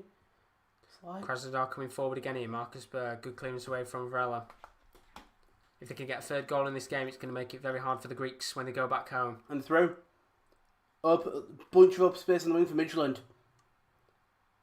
Oh, and it's brought back Kufal, but it's nice by Midtjylland holding up the ball, making sure. Krasnodar coming forward again. Oh, great tackle. Defending at the back from Giannoulis. The left back once again. He's giving away. Can't be going back. No, it's risky. That's why I went quiet there, because the nerves are going to start building. The mistakes will begin creeping up a little bit more. They've got to push. Yeah. Might only be the first leg of this match, but another long throw is going to come in from him. Oh, you can see there when they hit the post. So unlucky for PAOK, because it was literally about, you could say about 2.5 minutes before they could have easily had a second goal in this game. PAOK. We're winning 3-0. Oh wow, bloody hell! Somehow, it's a great result for you. Fair play. Can be ecstatic about that. It's advantage. Slavia Prague will come on the counter. Midtjylland gave the way ball. That's a great recovery tackle. Ball's over the top. That's not. That's a green screen. I'm sorry. The green screen nearly went down. Yeah. Back and react. That's the problem. We don't get much space, but yeah. We make it work. We try our very best, but we've got about 17 minutes left of the game. As you can see on the bottom of your screen, the live scores right now: 2-1 to Krasnodar against PAOK, 2-1 to Salzburg against Maccabi Tel Aviv, and still. After 75 minutes, I thought surely by now we'd have had a goal. Nope. It's still 0-0 between Slavia Prague and Midtjylland. So, Jesus. Been a bit boring for you, hasn't it? Very boring. Very boring indeed. I'm guessing you might be kind of glad that there's another game on in the background to watch. Oh, rather if than I being was sat just on your watching own. this game solo, so boring. Being like England again at the Nations For League. you, I know your all pain. the boring English games. I know your pain. Obviously, it's Wolves under 21s, but just out of nowhere, Bobby Grant doubles the lead, and then Conor McAnally. It's a good result. They're going long ball here, PAOK, trying to hit it towards Zivkovic. Not the best idea there, though, from Varela, the centre back, and it's just a waste of an opportunity from the Greeks there. They've got to try and get something back here. Nelson Semedo has joined Wolves on a permanent deal, official. Oh wow! I mean, it's fantastic. Well, that's back to Bruce Romano said, and now it's official. Nelson Semedo joins Wolves. Permanent deal, 35 million to Barcelona. Suarez, Vidal, Semedo are leaving the club. Fair play to him. Very good. A sub, and he looks young. Oh, PAOK trying to come forward here. Schwab. What can they do here? Going to lay it off to Pelkas. Still going Pelkas. Going to lay it back to Schwab. Poor pass from Pelkas though, and well, it's been really poor from PAOK in these last couple of minutes. Mikhail Anderson is coming on for Evander. Evander's coming off. Mikhail Anderson, he looks young. Evander looks a little bit gutted there to have come off. Yeah. Here comes PAOK on the attack He's again. had a decent game as well. Kaduri into Zivkovic. So it's a lovely ball. What can they do here though? Lofted back in. Poor. Can't get the ball in there, Zivkovic. And now Krasnodar can try and counter-attack Vilhena. Not the best touch in the world from the Dutch midfielder there. And it's back to PAOK once again. Slight deflection from the referee, but it works in their favour as they come forward. It's Zivkovic still going, trying to let off for El Kaduri, who just can't get the touch. And Alexa said incredible that PAOK haven't made a sub yet. Not being a sub. Oh God, that is poor from them. You think, as I said, you think they make a sub now, but I guess with 15 minutes left to go, you'd expect at least one sub, something to change the game as Crespo gets a yellow card in this match. 4-0. 4-0, Jesus. McAllen with another goal. Fair play, bloody hell. Well, Thing basically, is, do you know tweets are sometimes not in order? Yeah. I saw that, there were 4 minutes added, and then the 91st minute was scored. Bloody hell, fair play. I mean, results like that. It's confidence, considering we're coming off 2 losses. 3 losses. 2 League, 1 Cup. Yeah. Fair play. It's a good result. And if you can get Slavia Prague to win, it makes you even better. It's great. And with 14 minutes left to go, as Krasnodar in the game that I'm currently watching against PAOK coming forward again here. Clayson into Olsen, who's tackled, and the referee is going to give a free kick here, and it's a cheap one to give away. And as Alexa said, I'm pretty sure you'd make a substitution now at PAOK. Just see if you can change the game up slightly. Here comes Petrov, who was fantastic a moment ago with the ball towards Marcus Berg. Oh, that's lovely work from Wanderson. Great tackle from Giannoulis. Wonderson does lovely there to keep control of the ball on the run. He's had such a good game, Giannoulis. And here comes Bissawar. They are making a change. Dutch midfielder coming on for POK. 14 minutes left to go in this match, and we said they need to try and change something up here. And they're going to do that. I think they'll take Krasnov will take the throw in quick, so the sub don't come on immediately. And it's not the best work there from Rory Cabela. It's giving it straight back to POK, but kind of closed them off there. And it's an awkward clearance away that I think has actually been given as a should be POK free throw in here. I'll have to find out in a moment, but still 2-1 between Salzburg and Maccabi Tel Aviv. Ooh. Another little opportunity. No, just a little bit of miscommunication between Kolar and I think it's Zima. Just Kolar comes out while Zima's going for the ball, but it's collected safely. So Wonderson. 12 minutes left, and it's not looking good. No, Alexis Popelka scored a nice goal, but it's probably done more harm than good overall. I agree with you. He's had too many touches on the ball where he's giving it away, like the opportunity with Zivkovic there. Just lay it off to him. It's a simple ball. He's not hit it with enough trajectory, and I'm guessing that'll probably be him who comes off from in a second. But Krasnodar coming forward again here as Bissawar comes on in a moment's time for PAOK. What's the referee going to give here? He's going to give a free kick in the advantage of PAOK, and I assume now we will get that change with Bissawar coming on in a moment's time, and I'd be very surprised if Pelkas stays on the pitch. Yeah, give him a rest. Well, that's the thing as well, and obviously these teams have got to play league matches in a couple of days. Yeah, and then they've got to come back on Wednesday and do it all again. And I tell you what, if I'm Slavia Prague, which obviously they're going to make the change now, isn't Pelkas coming off? I think. Showing the penalty. He's going to be Pelkas that comes off here. I think he's given the captain's armband. But you see the goal. It is a lovely finish. It's a great finish. Outside of the foot, not even looking at the net really. I don't think he means it. I think he's supposed to go across the face of the goal, but goes in. And as we said, Pelkas comes off. Bissawar comes on. Another Dutch midfielder in the game alongside Tony Vilhena on the other side of the field. And can Bissawar be the man to maybe change this game up? Get POK goal back in it, make it 2-2. But yeah, it's an okay performance tonight from the captain. I wouldn't say it was anything special. He got the goal, and of course that's what matters for them right now. That could be the goal that comes back to help them maybe in the second leg. But we've got 10 minutes left of these games now. Technically 11 minutes. Yeah. Slavia need to do something here because Midtjylland will be very happy, I think, with an And that's not what you don't want to do. You give away a stupid foul like that. They've gone long ball, POK. Goalkeeper's come out, had to head it away. Oof. Peter Moose just reckless challenge one there. Shevchenko. You know I'm not good with names. Going to take the throw in here. Bissawar. He's the man who takes it. Now it's El Kadiri. Just taking their time now. No, of course, POK, I wouldn't say they've got a rush because they've got the another 90 minutes to play, but with 10 minutes on the clock, if they can make it 2-2, then it's a fairly good result. Mm-hmm. They're showing the stats there. In the second half, Slavia Prague 1, Midtjylland 3. It's 9-4 in terms of attempts on goal. Never defended from Slavia. They've given it away just outside the box. He's done lovely. He's broke his way through, and it's Ollie Inca and I think it's Ollie Inca and Hollis who's linked up there just to get rid of the ball, but it's still not gone. Midtjylland doing lovely. Ollie Inca and Hoverak. Put the tackle there.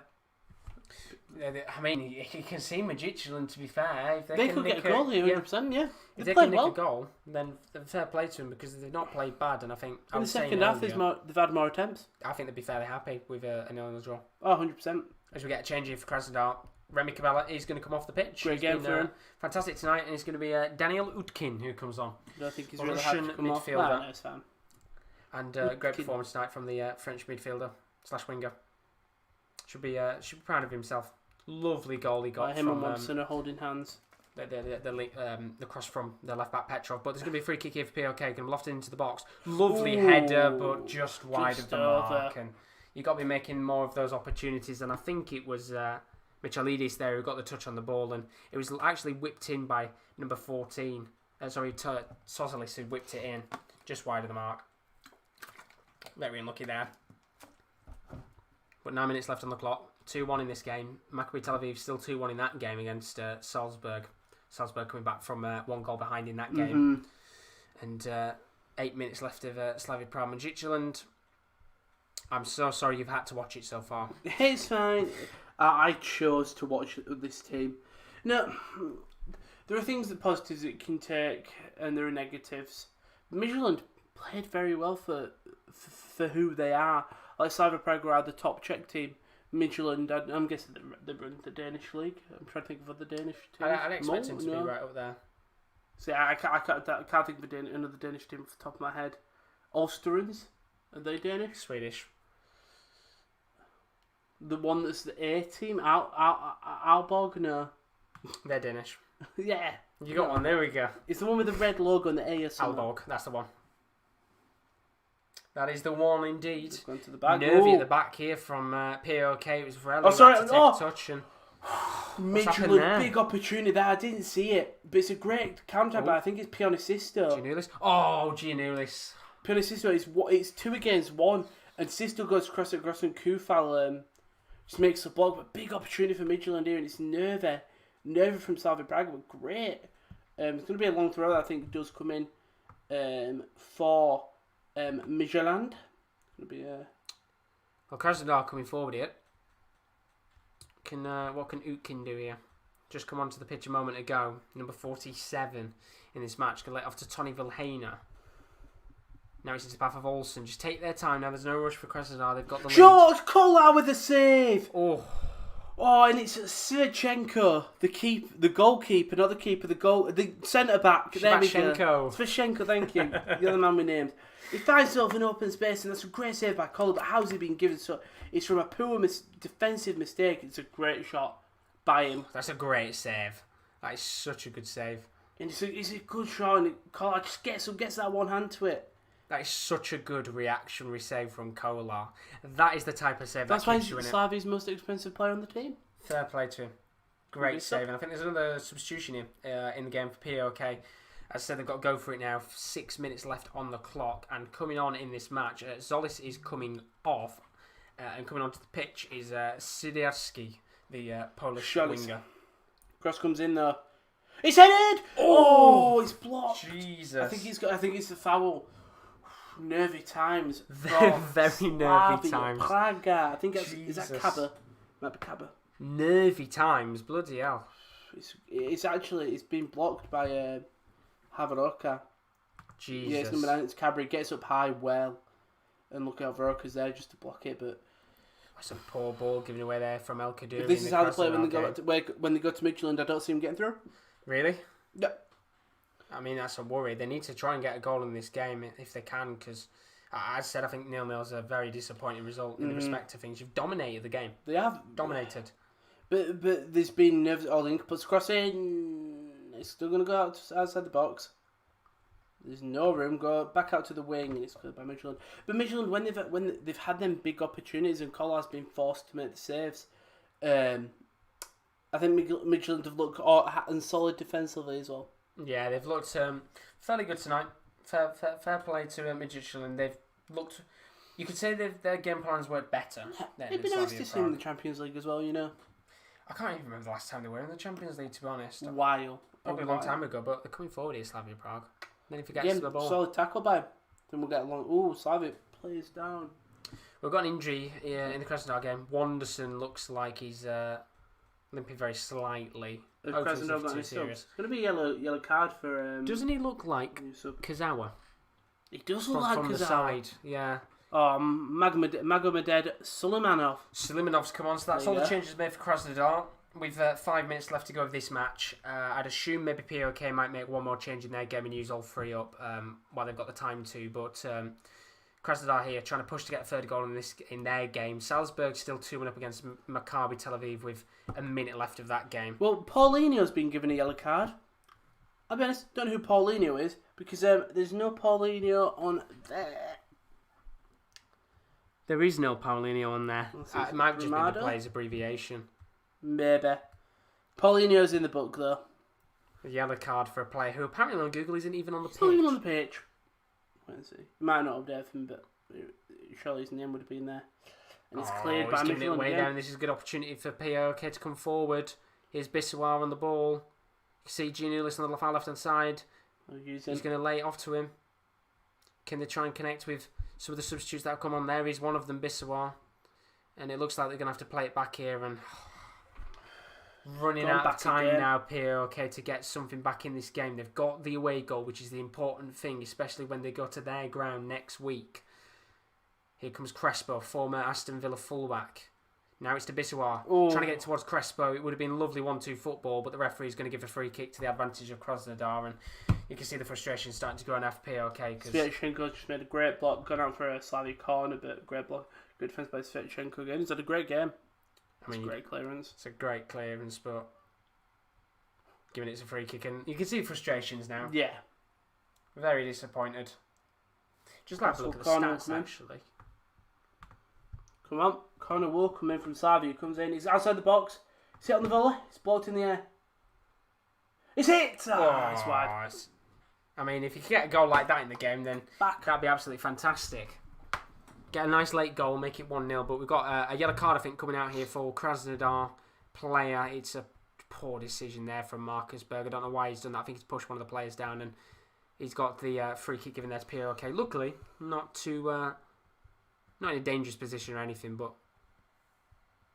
actually, do you know what? I don't know why he's really giving that as a yellow card. He's gone up for the ball, and to be fair, with the way that he's gone up, he's going to move his arms. But the player, I think it was Michailidis, went down as if he'd been whacked in the face, when in actual fact it was the shoulder. But yeah, it's a bit of a weird decision there for the referee, but he's given a yellow card either way. Another play coming on for Midtjylland in your match. Rumado coming off for Sorokaba. Kaba had a decent game. Used his body to his height to his advantage when they come to the corners and the free kicks. At least you know he's on the team sheet, unlike Paulinho. Paulinho, invisible man. All I can guess that it's Anderson who came on. And it's his abbreviation on the back of his shirt. They've also got two Andersons on the bench. A couple of minutes left at Salzburg. Still 2-1 in that game. That's an Ball's additional been given time. away, though. Nervy now. Nervous. How many minutes of additional time do you think you'll get? 2. 2 minutes? Well, we've got about a minute and 20 left. Think about in your game. Probably 2 minutes, I'd say. There's not really been a great deal going on as they come forward again here, and it's Crespo. Still got the ball, POK. What can they do right now? Trying to come forward. Crespo's made a run inside the box. He's come towards it. They're calling for a penalty, but the referee says no, and Krasnodar are going to play on here. And they'll go the counter. They won't slide. By the way, they're trying to get to it's the ball. Paulinho again. That is definitely Anderson who came on. Look, that's Anderson. Let's go. Still going.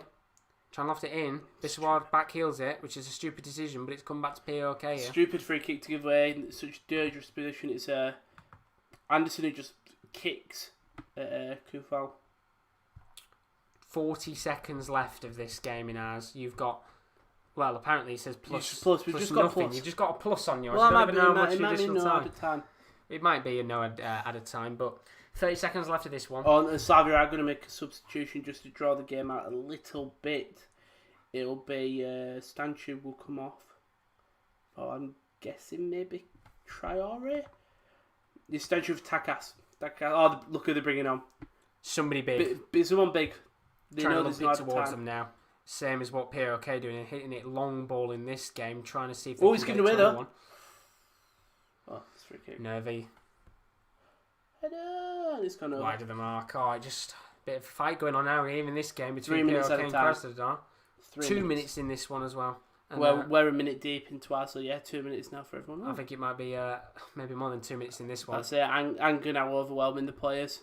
They've got frustration, I say, for Pahok. POK, corner. Oh, is this going to be a sending off for Marcus Berg? Well, Marcus Berg's already got a yellow card. I think the referee may have forgot. And I think he's giving it to Olsen, actually.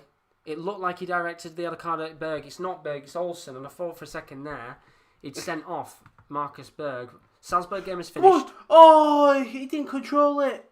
Going to go for the long range effort, maybe? Give him. Skipped in.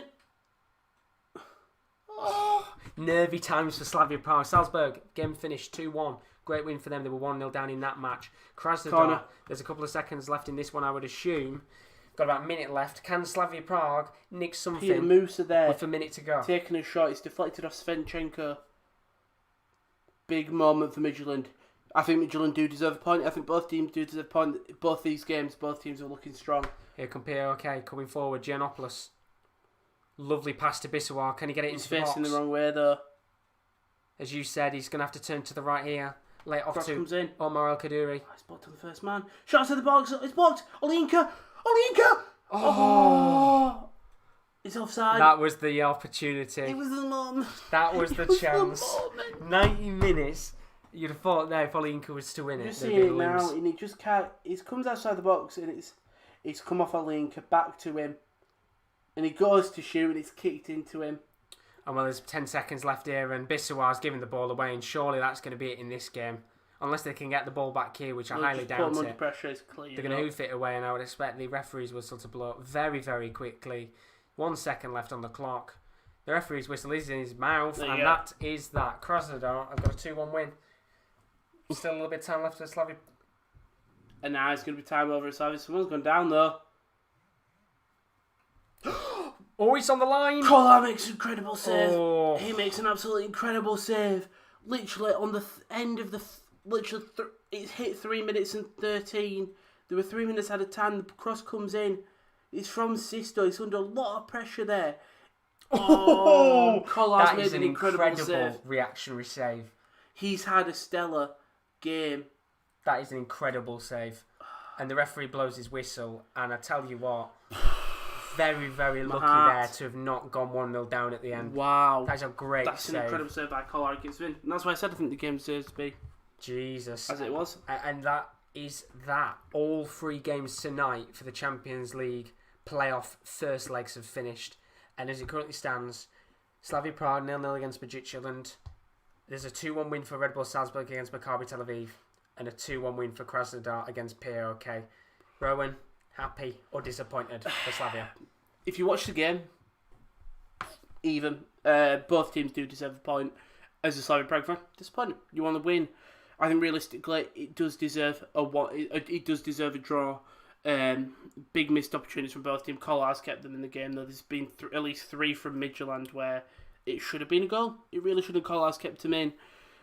On the other side, Slavia just didn't create enough. They had the ball probably at least for 30 minutes. I think there was a spot in the game where they had the ball in Midtjylland's area for nearly 7 minutes, but they just couldn't create anything. No dynamic runs. Didn't get the win though. Didn't get the win. We'll go to Denmark. The important thing is it's still 0-0. Going to the second leg, maybe it might go to Tampa penalties depending on what happens, which I mean wouldn't be too bad for us as a neutral, but I think we'd be a bit nervous. But I know we've won 4-0 anyway. Exactly, so it's a win overall, but this was a great game, and I think had this not have been on, you'd have probably been bored to death to the last second. Remy Cabella, for me, had a great game. He won. It's such a stupid foul to give away. I don't know why he put the stud his knee in. He went with his knees for some, which is at least with boots you can clip the ball. With your knee, you're not gonna. But it's a great game overall, the Krasnodar match, and of course Salzburg, you'd expect them to win. They got the win in the end. Eventually. And of course, the second legs are next week, which will probably be back for those second legs, and hopefully we'll be coming out next week and saying Slavia Prague are going to be in the draw for the Champions League. Hopefully. Fingers crossed, but thank you very much, Rowan. Thank you very much for having me. Very different tonight. We have a nice bit of a chilled one. We do like a chilled watch along, but in the meantime, if you are new, as always, do leave a like and a subscription. We've got plenty more content to come. There's more watch along still to come this week. In fact, of course, the Super Cup is on Thursday night, so you don't want to miss out on that one, because that'll be a good game between Bayern Munich and Sevilla. Be a great game. But as for now, thank you very much for watching. That's real. Yeah, we'll indeed be out right down. Maybe Dion can score the winner. Maybe. You never know. But as for now, thank you very much for watching, and we will see you again in the near future. Good night.